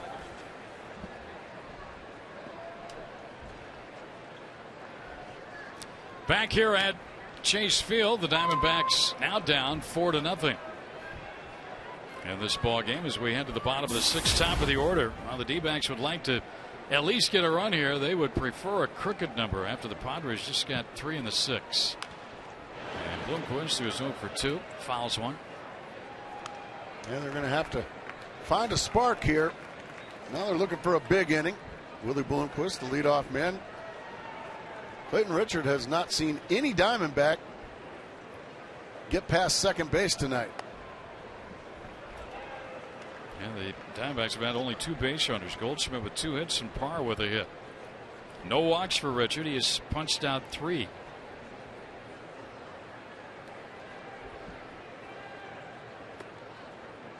That one missed badly, 2-2. And you'd have to think with a little more offense for this lefty, Gracie, that he'd probably have a better than 5-8 record. He's got some good stuff. Yeah. Got him 4 tonight. Ball 3.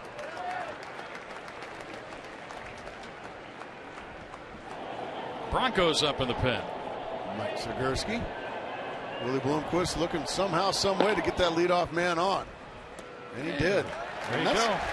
Willie's not much of a walker either. He just put together a good at-bat. He fell behind 0-2. And then watched 4 wide ones sail by. So that's the start you need as you're getting late in this ball game down 4-0. Our AT&T trivia question. What 2 franchises have not hit for the cycle? Oh, there's 2 now. I know 1. Well, we talked about it after Aaron Hill hit for his cycle. One of the 2 teams playing here tonight.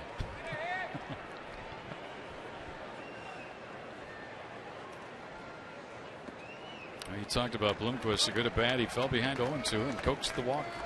And you know what they say about leadoff walks a lot of times. Well, especially late in the ball game, they tend to score. Diamondbacks need Willie Bloomquist and a couple more to score at least.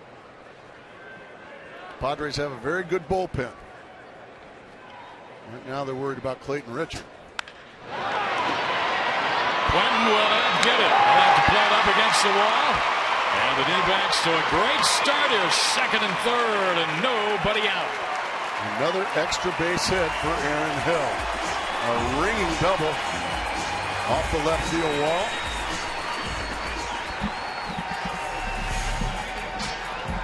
I mean, he takes a fastball in the middle of the zone and he just rips it over the head of Carlos Quentin on a hop.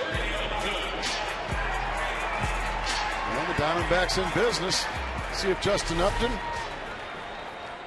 and a few of the fellas behind him can put a big number on the board here. Nobody working in the Padre bullpen. Well, the key to the game, you talked about the right-handed hitters being a big key for the Diamondbacks. That's it. Willie Bloomquist with the leadoff walk. Now Aaron Hill setting up Justin Upton for success.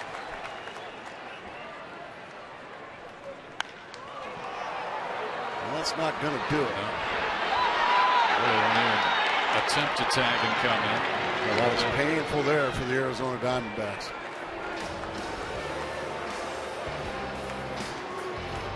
Anytime the Diamondbacks score 6 runs or more, Taco Bell gives away 3 free tacos with the purchase of a large drink between 4 p.m. and 6 p.m. the following day at participating locations. I'll go for a 6 right about now. Exactly. Well, that out right there off the bat of Justin Upton. Now that gives Clayton Richard a little wiggle room. Paul Goldschmidt's 2 for 2 and hit the ball hard twice. Miguel Montero, a left-handed hitter, is on deck. Now you got a base open.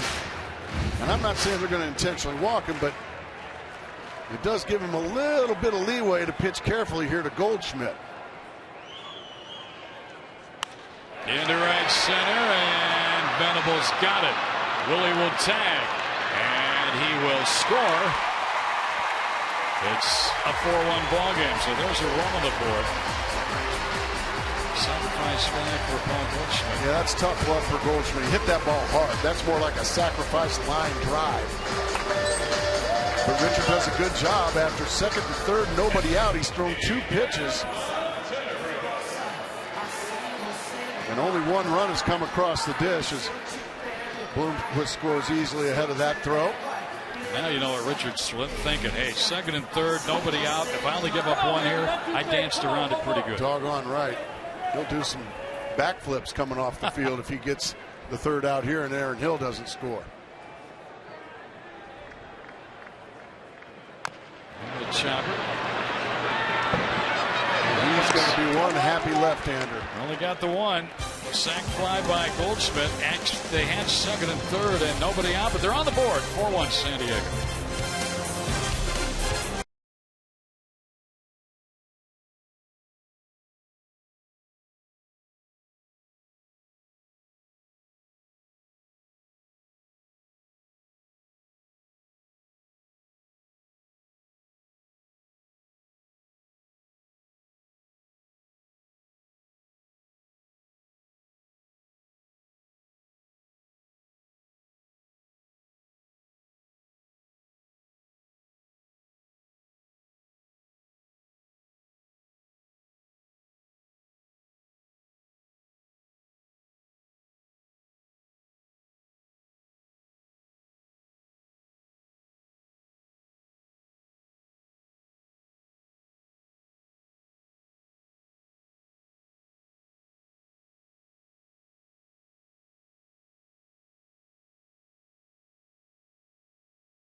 Diego Padres on July 4th. It's a special broadcast of the Padres and Diamondbacks as we pay tribute to the brave men and women in the U.S. military during our This One's For You telecast. Coverage begins with a 1-hour Diamondbacks Live, and it all begins at 5:30 p.m. only on Fox Sports Arizona.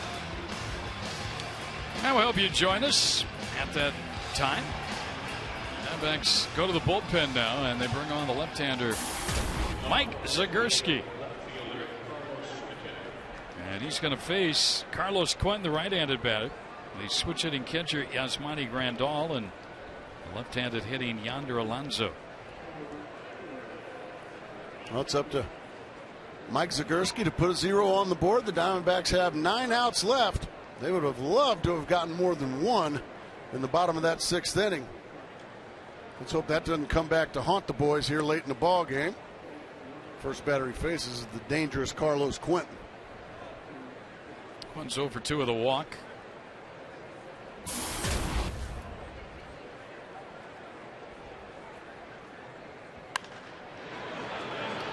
Long run, foul territory. Goldschmidt over. What a heck of a play he made right there. Well, he's had a very good defensive ball game and offensive ball game. 2 hits. He's driven in the only run. He's made a lot of good plays at first base. Nicely done by the young first baseman. Chaz Roberts, cool play right here. Boy, it was a heck of a play. Sure was. Chaz Roberts, air conditioning, cool play of the game. And a big out there for Zagurski. And now Grandal runs back to the dugout. Or on batting home. He had the flap on the wrong ear, I'm guessing. Didn't realize the lefty was out there, and he's got a bat right-handed. Well, those switch hitters have that problem. He's kind of new to the major leagues this year. He's got to figure out if Zagurski's left or right-handed. Good fastball as he swings and misses. This kid's got good size to him, huh? As a catcher. Yeah, they love him. Nick Hundley has really struggled. He's back in the minor leagues. Yeah, how about that after a miss badly from Zagurski? The deal that brought Grandal over from Cincinnati also included Edinson Volquez, Brad Boxberger, and Yonder Alonso for Matt Latos.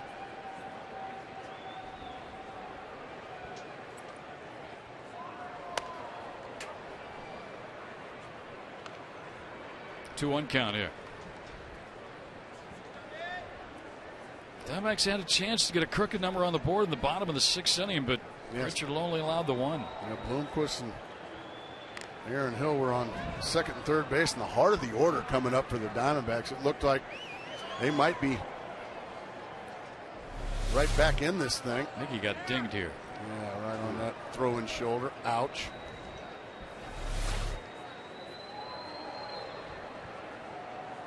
It's still bothering me. You can just tell by the way he's acting. His old buddy Henry Blanco looking on with interest. Wouldn't you know it, he gets another one. The very next pitch. All right, that's about enough of that, says Montero. And it's the fellow catcher doing it to him. Golly, same spot. Catchers aren't supposed to do that to catchers. Poor guy. Well, they take a beating every game, don't they?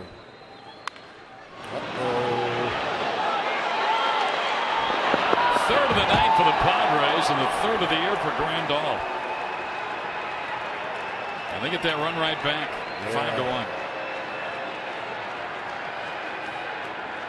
Again, the Padres came in here with only 45 home runs as a team. Well, Zagurski threw a couple of fastballs right by Grandal and then decides to try to drop a slider. He just goes down and hammers it. He knew it. So he has Yasmani Grandal with his third home run. He's got 3 hits on the year. Boom, boom, Pretty boom. amazing. That's a roof hugger up there. Willie says he wants it.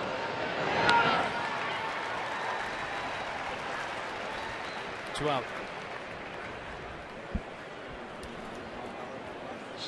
It always hurts when you get a run back, creep a little closer, and then your opposition comes right back with a run. Yeah, any momentum that you had is just quickly snuffed.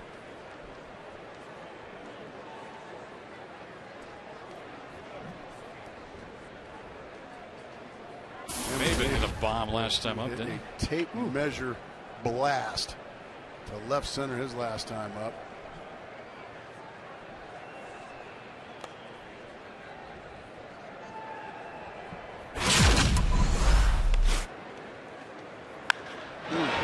Goodness. I don't know about you, but I knew that was going. Yeah. When the outfielders don't even bother turning their back and chasing it, you know it's going to go way out of here.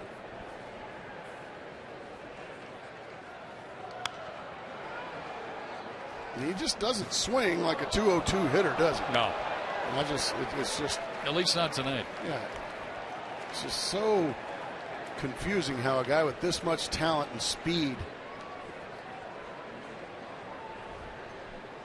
can, for a full 3 months, hang around 200.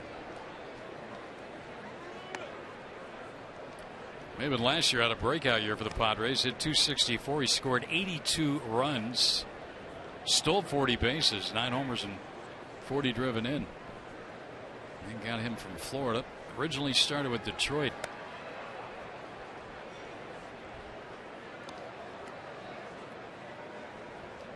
So 3-1 now. Run in on the Grandal home run. The Padres' third long ball of the night.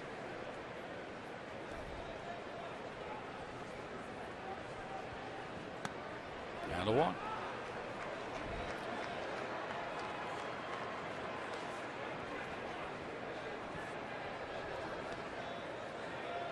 Shortstop, Cabrera.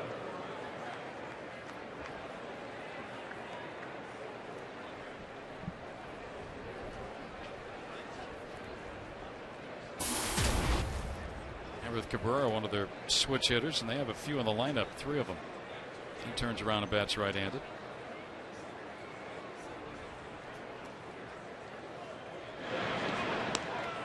That's a lob toss over there.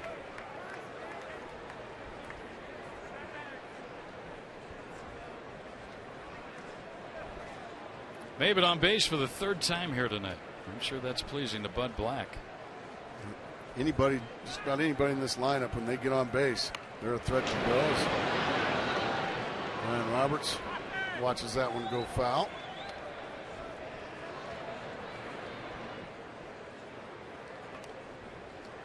And Maben, 16 stolen bases. There's a Hoffman coaching down at 3rd. That's Glenn, the brother of Trevor.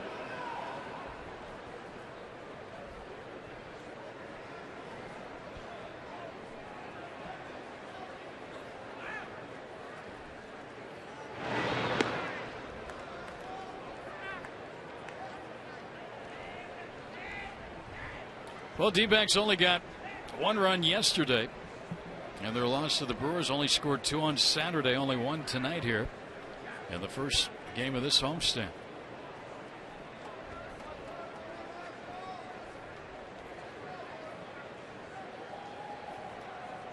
Diamondbacks, really a lot of pickoff tosses, a lot of step-offs. I understand you want to shut down the running game, but what else that does with all the throws and all the step-offs, gets your infielders on their heels.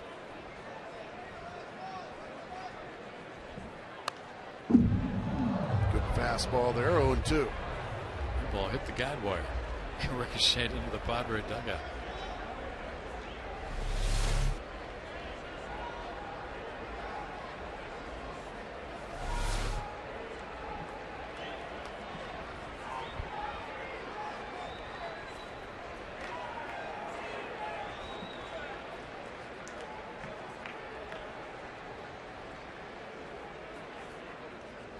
Diamondbacks thought maybe Maben was moving, but he wasn't.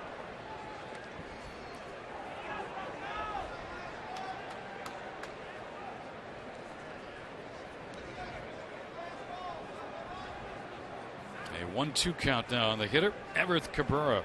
Maben walked with 2 outs. Grandal is homered in this inning. Padres up 4.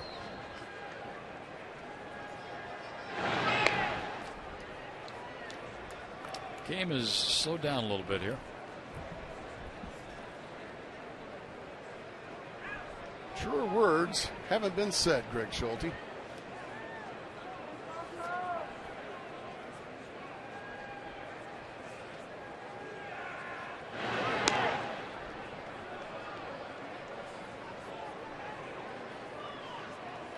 So Zagorski keeping a close eye on Cameron Maben. Alan Trammell has put on about 83 pickoff plays tonight. Well, the guy picked off the throw down. That's why you do it right there. And another perfect throw from Goldschmidt to Bloomquist to make the 10. Number 84 got him. 5-1 though, Padres lead.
Everyday Hero. Nominate an Everyday Hero at valleychevy.com or facebook.com/valleychevy. Jack in the Box. Right now at Jack in the Box, you can try the new Chipotle Chicken Club Combo for just $4.99 plus tax. Well, the Diamondbacks trailing 5-1 to the Padres here as we go to the bottom of the 7th inning. And joining us right now is Todd Walsh. Hello, Todd. Good to see you guys. What's going on? I'm here to help. Anything I can do to help. Yeah, I know you do. You know what happens when you show up. I do. I'm not really feeling it just yet. Oh, really? It sort of makes its way, as you know. That's true. A little offensive rally here. I would hope for you Greg guys. Schulte, you know what we're talking about. Oh, yeah. Absolutely. I learned quick. Yeah. I won't step on any big flies like I did the last time I sat here. Hey, call it. 2-0 counter on Chris Young leading off.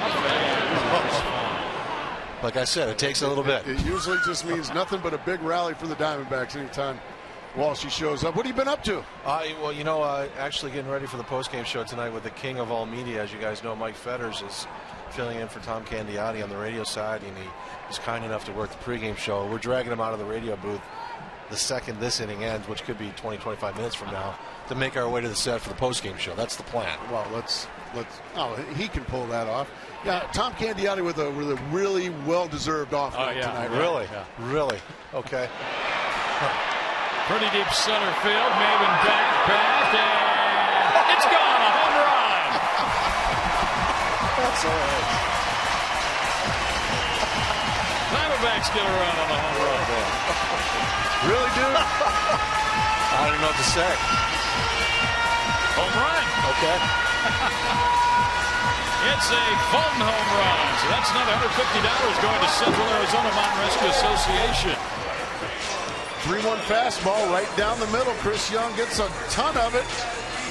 And just enough over that red line. And just like that, Todd Walsh strikes again. Instant offense, man. For all you folks that don't know what we're talking about, for years now, Todd, anytime, when we throw it out to you and we're doing a hit out in the stadium somewhere, or now when you come up and we talk about the post-game show, it just about every time the Diamondbacks either hit a home run or have a big rally. And he did it the last time. It was a home run, first batter. And sure enough, Chris Young keeps the streak alive for you. Well, I think, Greg, as you know, I've worked with you since, I think it was 1988. I believe, yeah. And we were always experimenting back in the day at KTAR, this, reporter with a wireless microphone. And I always felt so bad stepping all over the play-by-play of you and the late, great Tom Dillon. You guys would throw it to me, and I'd interrupt and crash the ebb and flow of the broadcast. So that's why I always felt so bad working with you guys now and at the major league level. This is the Phoenix Firebirds we're talking about. It didn't really matter that much. But when you do it at the major league level, it gets a little disconcerting. So now I feel okay that you guys are on board. Well, our APS energy also 14 consecutive innings of the home run. Roberts is thrown out here, one down. By the way, Todd, I did hear what you said earlier. You said the end of this half inning could be in 20-25 minutes. So you were expecting round. Oh, absolutely. I've got a lot of material. I caught it. Nice. I like it. I'm here to bless you for that.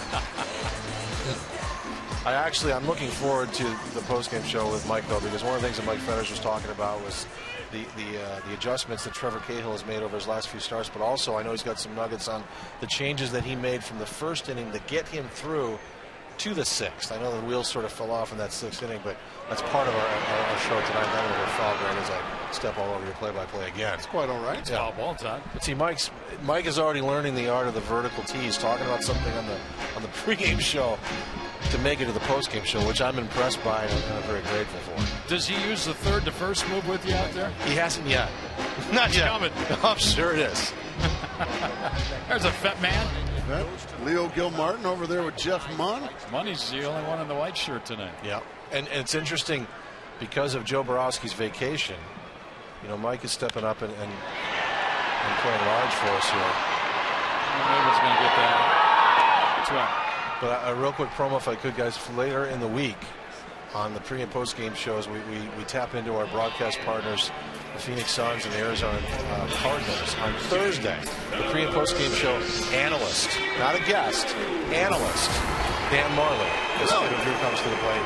On Friday, Cardinals tight end Jeff King. Both guys huge baseball fans. That's cool. But we're not here to talk about the Suns or the Cardinals. We're going to talk Diamondbacks baseball and put these guys to work. That'll be fun. That's what, Thursday and Friday? Yeah. About time those guys worked. Well, this is the first home at bat for Stephen Drews. It's coming off the disabled list as he's pinch hitting. And of course, Stephen had played his last baseball here last July 20th when he suffered that injured ankle. First time. Thanks for stopping by. We'll look forward to visiting with you after the ball game with Mike Fetters. Got you a run. Yes, you That's did. all right. You started Back right. in there. It's a start. A little closer.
And the Diamondbacks Lucha Libre mask giveaway is this Saturday.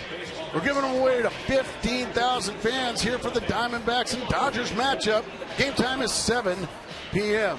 Be here and get your Lucha Libre mask. Call 602-514-8400 or log on to dbacks.com/tickets. You are officially the Lubrador. Is that correct, sir? Oh, you don't speak, He does not speak. He does have a Twitter account. D-backs Luchador? That's what it is. We're just going to get a thumbs up and a thumbs down tonight from him. He growls. He growls. Well, I love the mask. Yeah, it's I great. love the mask. That's a big Nicely league mask done, right it there. is. You get you have the logo on the. Yeah, it's a beautiful red and black. Nobody could ever know who you are under that mask. There's a couple guys. Well, we don't know if they're guys or girls. But it's this coming Saturday. Is that right, Greg? Yep. July 7th. Dodgers here. So no better way to take care of the Los Angeles Dodgers with a bunch of Lucha Libre masks.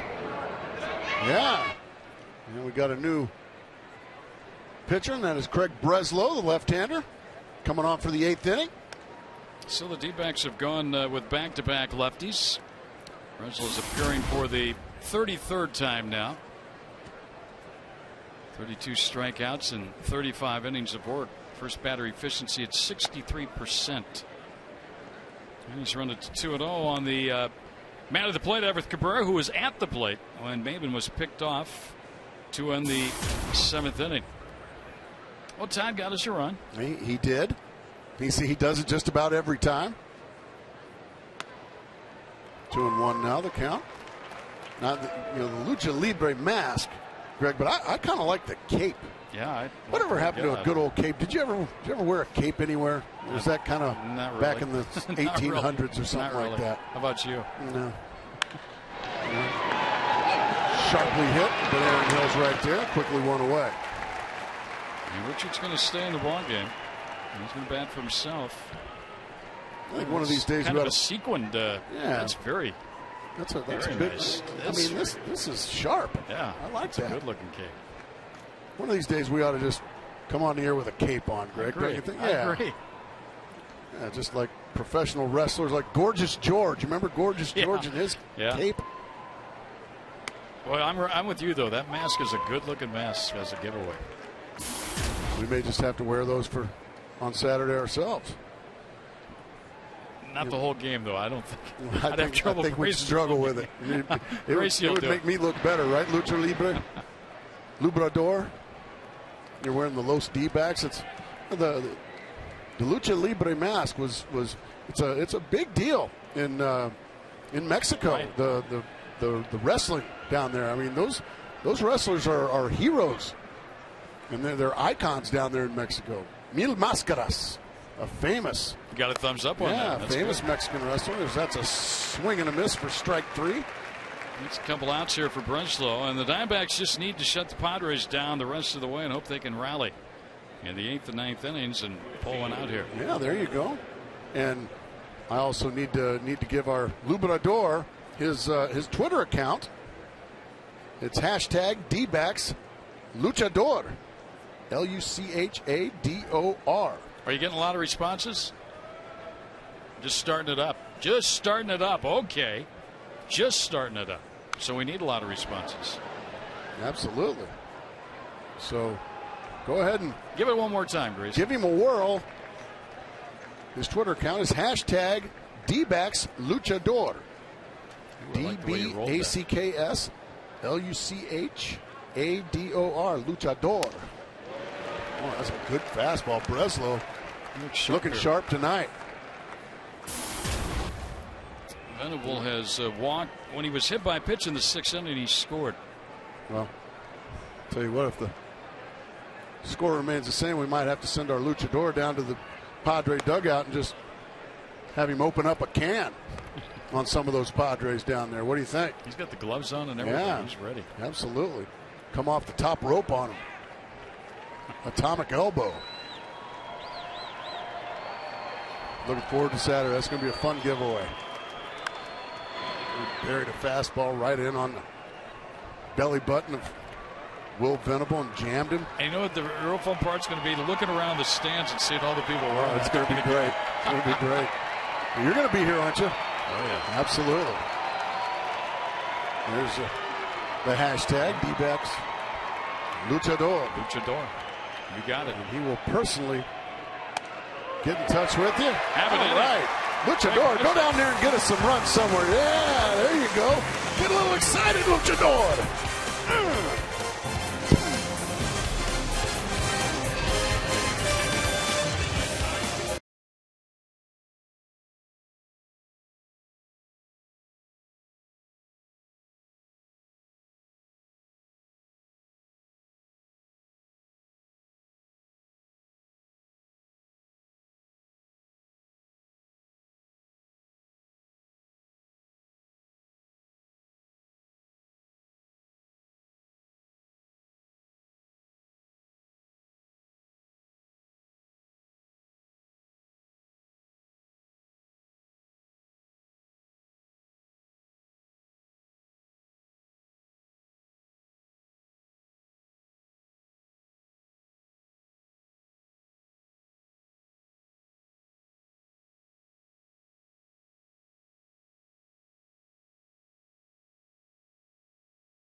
The bottom of the 8th inning, Diamondbacks down 3, but again, I got the top of the order, starting things off with Willie Bloomquist. Last time Willie led off an inning, it was the 6th inning. He walked and then Hill doubled. But the Diamondbacks only managed 1 run in that inning. That is the inning that the Diamondbacks just may look back and wonder. But once again, Willie Bloomquist off to a good start here for the 8th inning this time. Let's answer our trivia question brought to you by AT&T. As Aaron Hill comes to the plate, 2 franchises not hitting for the cycle. Padres one of them. They haven't thrown a no-hitter. The Marlins the other. Let's go down and visit with Brad as he had a chance to talk about Aaron Hill. Yeah, Aaron Hill has a pair of cycles, doubling up those teams right there. Talking to him on our pregame show, when he found out he was going to be involved in the All-Star fan vote, he was very excited. Certainly he's having an All-Star caliber season, but he asked who else was involved, and the first person they said was Chipper Jones, and he said you can stop right there. Kind of resigned to the fact that Chipper, the future Hall of Famer, most likely will get that vote. Also Bryce Harper involved, but get out the vote. It's MLB.com or DBACS.com. The fans have a chance to vote him in, and certainly after those 2 cycles and the way he's been hitting lately, Aaron Hill deserves a spot there in KC. And what they and here are the votes right there. You got Bourne, Freese, Harper, Hill, and Chipper Jones, who's having a great year, his final year with the Atlanta Braves. And I know he had a great series when you guys were there in Atlanta, but I think you guys agree that Aaron Hill certainly deserves to be in the Midsummer Classic in Kansas City next week. Oh, he's upset with himself. He got a 2-0 pitch and he chased it. Pretty good pitcher's pitch. And he got Aaron Hill to chase something he probably didn't want to swing at. And you can see the frustration from Aaron Hill. He is 1 for 4 tonight. His double in the 6th inning gave him a 17-game hitting streak here at home. Here's Upton now, who's 0 for 3 on the night. Upton popped up to right field with 2nd and 3rd. Nobody out his last time up. He'd love to get some revenge here. Boy,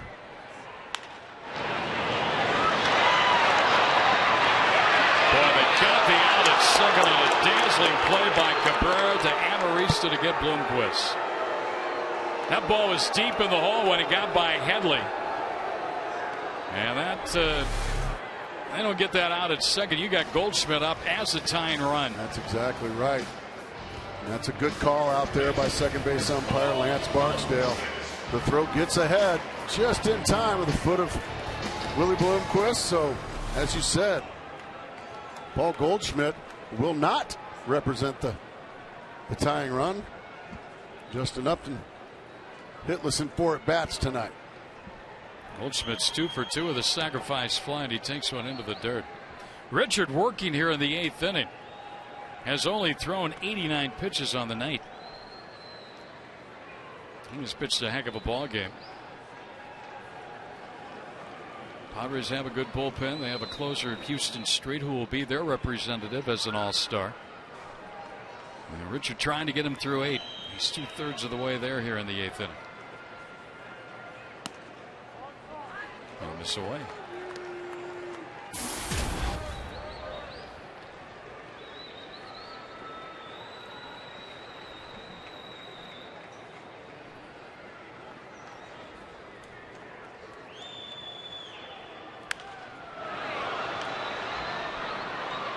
Well, even if you don't come back and tie it up or take the lead in this inning, you can make it a little more difficult on Houston Street, their closer. If you can plate a couple here somehow, some way.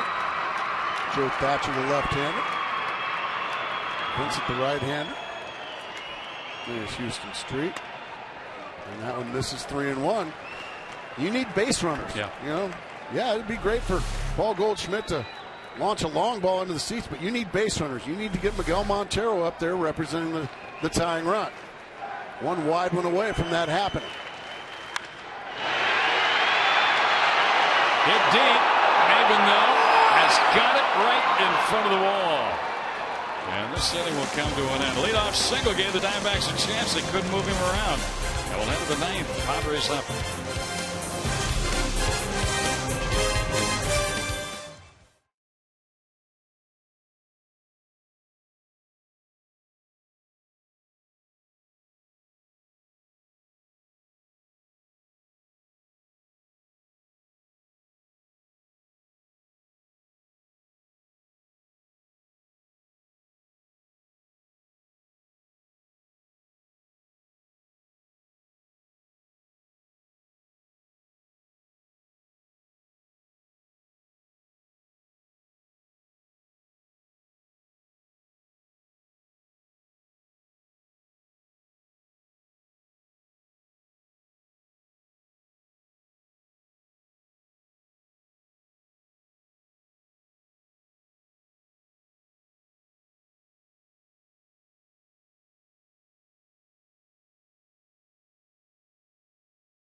for home field advantage of the Fall Classic. The road to the World Series begins with the 2012 MLB All-Star Game, Tuesday, July 10th at 4:30 p.m. Pacific on Fox. Time for our Nissan textbook question. How many times will you vote? There we go. We got the D, Grace. Nice. That's the answer we were looking for. And 15% of you Dodger and Giant fans, well, come on. He's deserving. Go ahead and just get over that. Vote that man, that deserving man, into the All-Star game. Aaron Hill. Here we go to the 9th. And the Padres have Alexi Amarista at the plate. He's possible cycle guy tonight, isn't he? He is a triple shy. 3 hits tonight. Home run, single, double.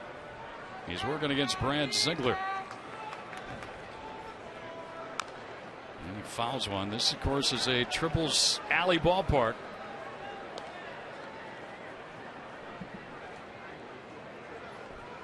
Padres have never hit for the cycle.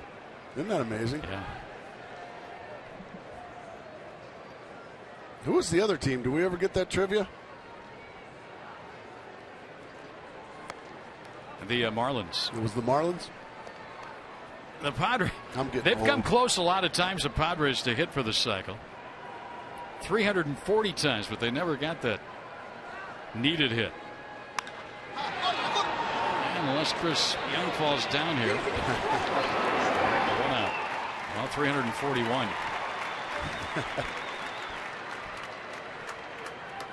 Amarista, a 3 for 5 night.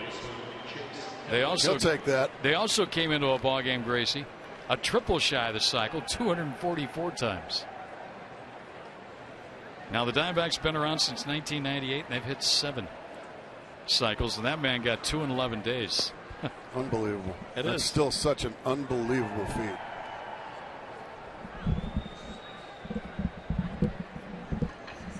Stephen Drew had one not too long ago. Yeah, I think I said 7. I meant 6. Yeah, that's all right. I wasn't worried about it. Since 1998, teams with most cycles: Diamondbacks 6, Rockies 6, Oakland 5. I do know this: Mike Lansing for the Rockies hit for one of the fastest cycles. He did it like in 4 innings against the Diamondbacks, didn't he? Can you imagine that hitting for a cycle in 4 innings? No. It was a foul out of play. I did it, but it took me all 9. Who'd you do it against? San Diego Padres. In San Diego? No, it was in Wrigley Field. Which one did you need last? I got the homer for nice. For the last one, yeah, in the 9th inning. Where'd you get the triple? It was at Wrigley Field, and I actually tripled to left field. You know, the wall kind of comes in and hit right in the corner, and it just ricocheted off the bricks right down into the left field corner. And by the time the left fielder got in there, I was flying around the bases into third base. Flying around those bases. Well, there's a walk from Ziegler here to Chase Headley. And that's dangerous in this situation with Carlos Quentin come to the plate. That's the second walk for Headley tonight. This guy walks a lot. Let's see. Chase Headley now in the season has walked 48 times with a 2-8.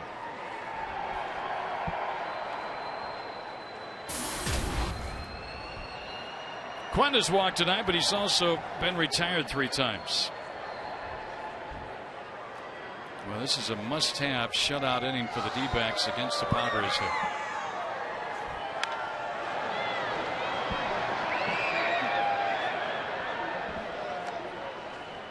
Quentin opened his career with the Diamondbacks. They drafted him first round out of Stanford. He was traded to the White Sox, and that's where he really started to take off. Especially power-wise. He's hit by a pitch. That's nothing new. He's been now a walk and a hit batsman. Diamondback pitchers have been a little generous with that tonight. Unfortunately for Trevor Cahill, he hit a man, made an error in an inning that ended up.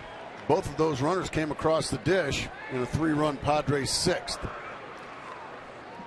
The time that Quentin's been hit by a pitch this year, but he's among the league leaders, if not leading baseball, year in and year out in that category. Now Grandal has got a home run. And a base hit here. Penley had to hold. He'll only get to third, but they're loaded. So Ziegler in a peck of trouble here. Pretty piece of hitting right there. He just lets this ball travel. So we do know he can do something other than hit a home run. Yeah, that's his first non-home run in the major leagues. He ought to get that ball. Montero going to go on visit. Charles Nagy, the pitching coach, is going to go to the mound.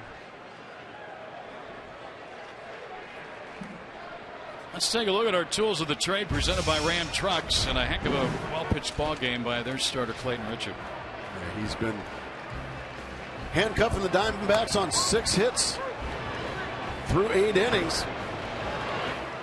It's just been an assortment of outs, strikeouts, pop-ups, ground balls. Pitched out of a big jam in the bottom of the 6th inning. So Ram Trucks, tools of the trade, Clayton Richard. So Ziegler against the lefty here. Yonder Alonso with the sacks full. Padres trying to add to a 3-run lead. And this Sloan inside, ball 1.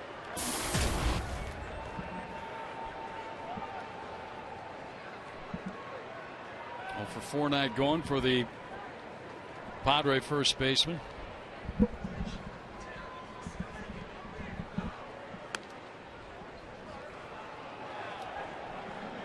The base runners, Headley, he's at third. He walked in the inning. Quint was hit by a pitch at second. Grandal at first with a single. Yonder Alonso would be a good man to double up. Not much speed.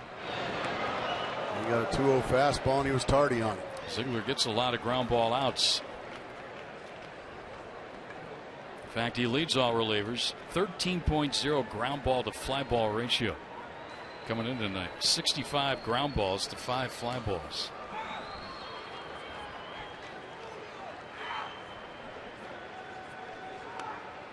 Ball 3. Yeah.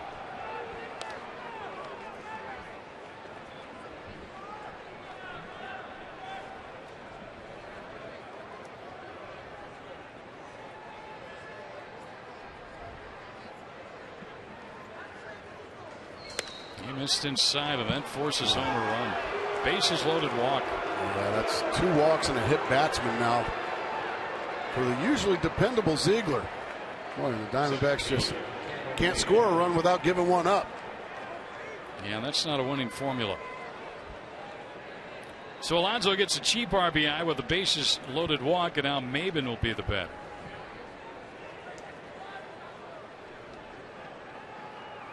Got the first stop, but then walk, hit batter, single walk.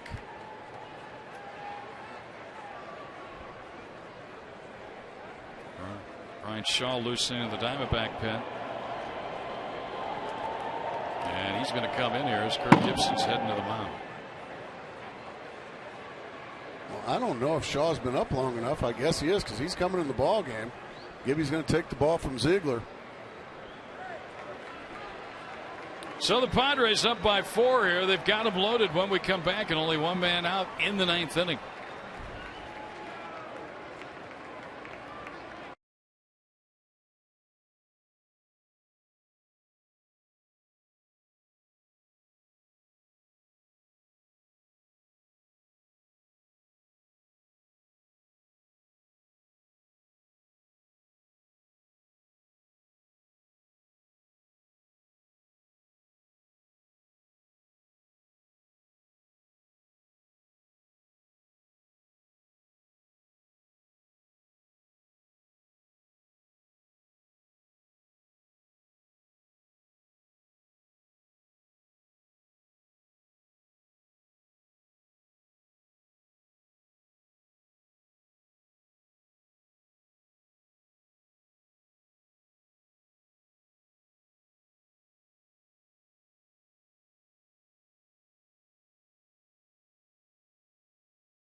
Third home run in the last 6 ball games. Counting for one of the 2 runs the Diamondbacks have scored here tonight. But the Diamondbacks are down the count here. 9th inning. Trailing by 4, and the Padres have loaded the bases with 1 out against Brian Shaw now, who's on in relief. And he's replacing Ziegler, and he throws a strike. Shaw had a very good month of June, which dropped that ERA. First batter efficiency at 75%. Infield is tucked in here. Haben, who with good speed, has had a good night. Mark Grace with a double, a home run, and a walk. And he almost was given a gift there with a wild pitch. It's actually a nice play by Montero to save that pitch from going to the backstop. Hit a tremendous home run. Gosh, didn't he though? Earlier in this game. That was in the 6th inning. Blast. Shaw's falling behind him now, 2-1. You can see the frustration from Miguel Montero. He's seen 2 walks and a hit batsman in this inning to allow another San Diego Padre run. He doesn't want another one.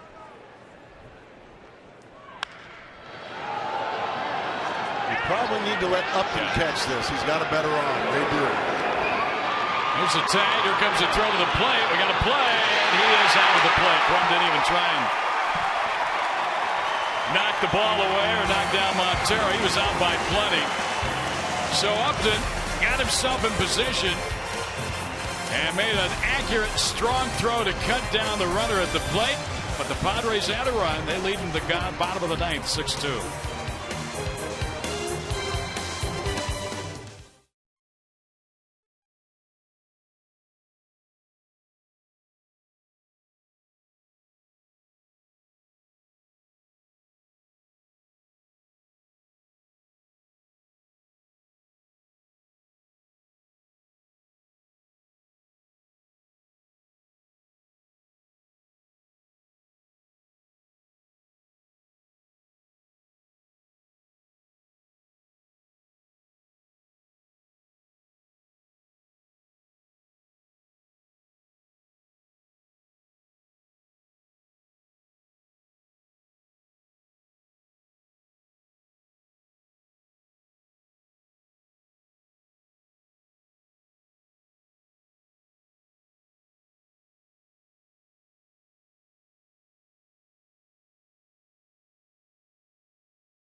The high fly ball. Now, 2 guys can catch it, but the guy with the better arm by far is Justin Upton. So Chris Young backs off.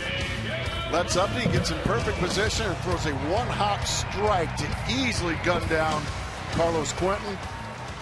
That's just knowing your teammate and knowing what needed to be done. Justin Upton having a tough night at the plate, but he came up with a big play right there to save Brad Ziegler and the Arizona Diamondbacks. But work to be done. Is Clayton Richard out there going for a complete game here, Greg? How about that?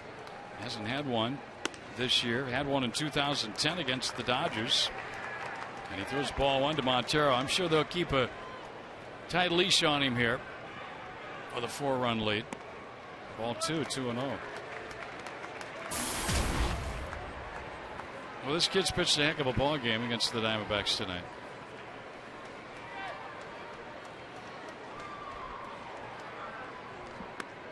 There's a strike. Montero is 0 for 3 against him. Diamondbacks have 6 hits. They've been out hit 9-6. Goldschmidt a sacrifice fly in the 6th inning. Young a home run in the 7th. Another strike. And it's 2-2. Well, what a pretty breaking ball there from Richard on 2-1. Gutsy pitch. He got the strike call that he needed.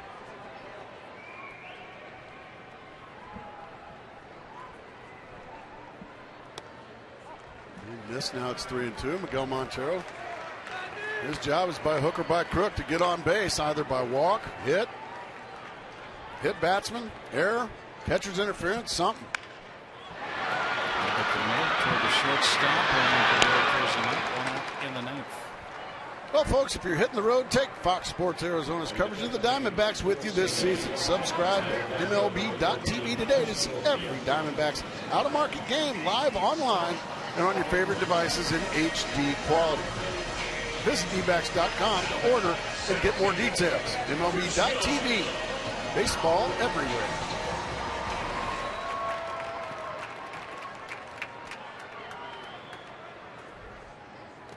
CY takes pitch low and inside. Just looking at the numbers here on Richard. He had a complete game with the White Sox back in 2009 and a complete game shutout with the Padres in 2010. So he's in 2 complete games. Leading 6-2 in the 9th inning here tonight.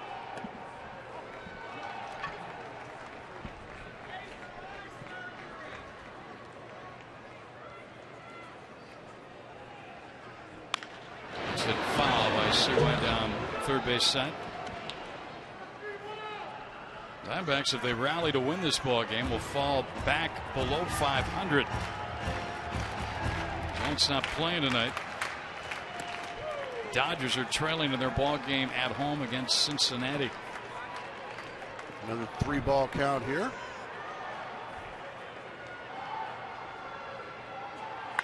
Ripped it. Oh, look what I've got. Olé!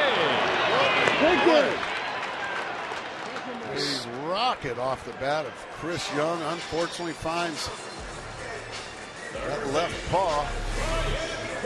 Chase Heather. Wow, what a play.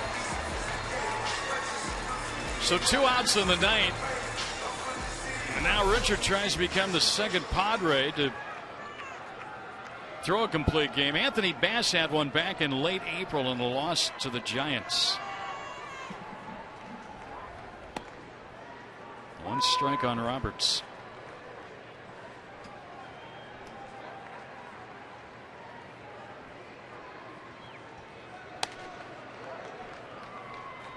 Ryan Donat 0 for 3.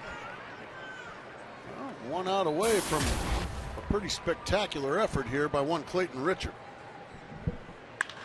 That'll keep the game going. And Roberts' first hit. Back up the middle.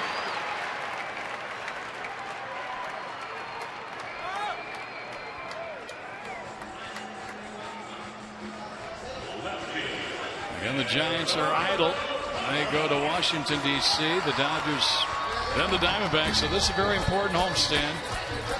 This was a 7-gamer heading into the All-Star break with 2 teams from your own division. The Padres started off with 3. And then the Dodgers coming into town on Thursday for a 4-game set.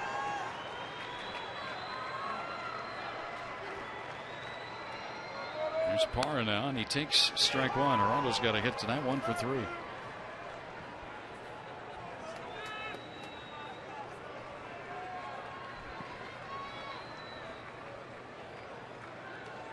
Padres 1 out away from winning their 3rd straight. Swing and a miss, strike 2. And the Diamondbacks down to their last strike. Oh, what a pitch there from Clayton Richard. Twice tonight where the Diamondbacks have scored, the Padres have come right back to answer.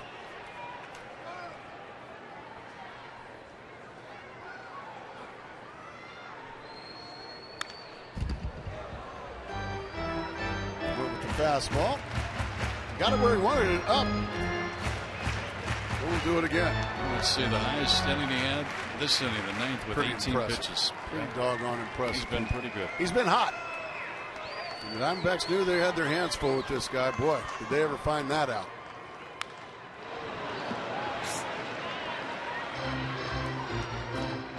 So Parra lives to see another pitch here.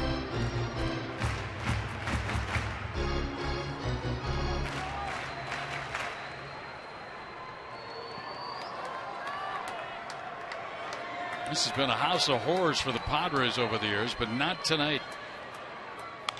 Another foul ball hit by Parra.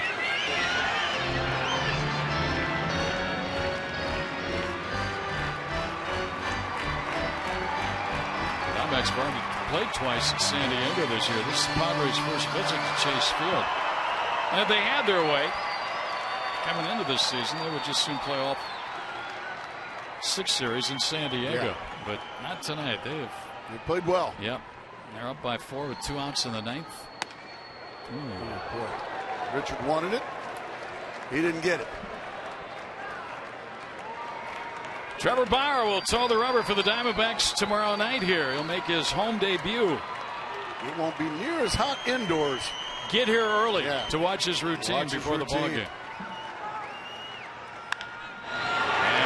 it's on through a base hit. Roberts will chug around. He'll get to third. This one continues.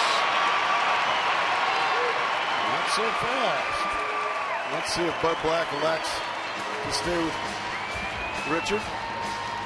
Jason Kubel, left-handed hitter, going to come up and take his chances, and Buddy Black's going to go get his left-hander as Parra finds the hole between first and second. That's a pretty good night for Parra, Gracie, getting a couple of hits against the lefty. I agree.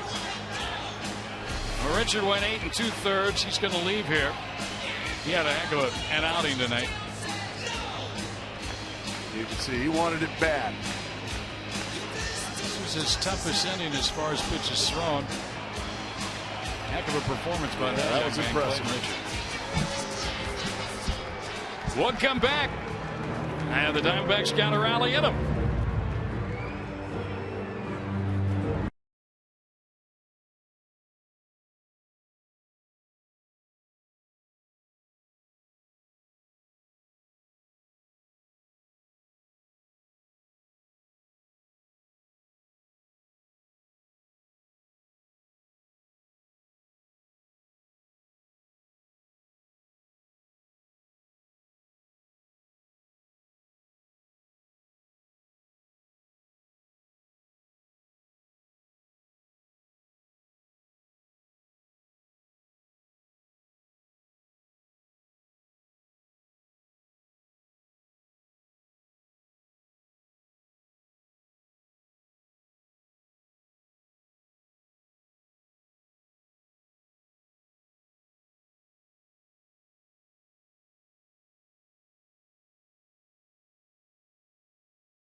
Hit.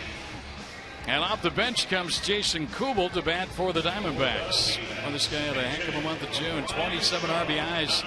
Led the National League. Didn't start tonight, but here he is, Gracie. A big situation, 9th inning. Diamondbacks a runner away from getting the tying run up there. Joe Thatcher on. Thatcher, the side-winding left-hander.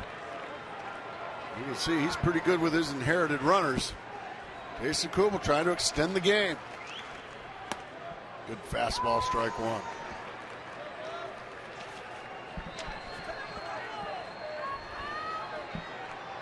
Thatcher's only allowed 18 hits on the year, 18 for 77 against him.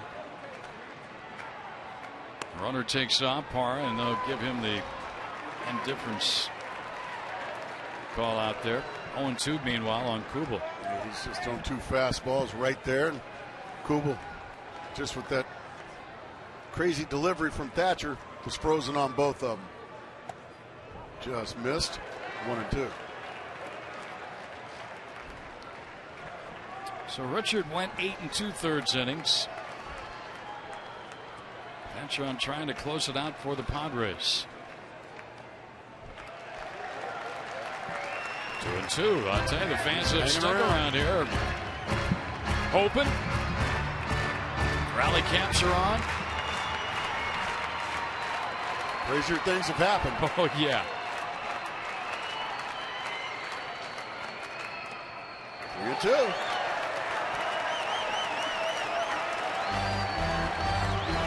There's your tying run right there, and Willie Bloomquist on deck.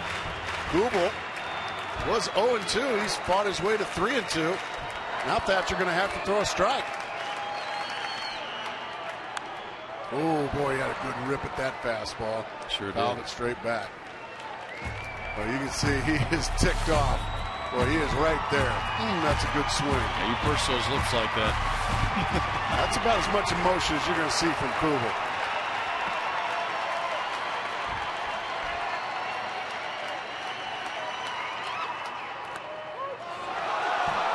Called third strike to end it, and the Padres get a win here tonight in the opener of this 3-game series, 6-2.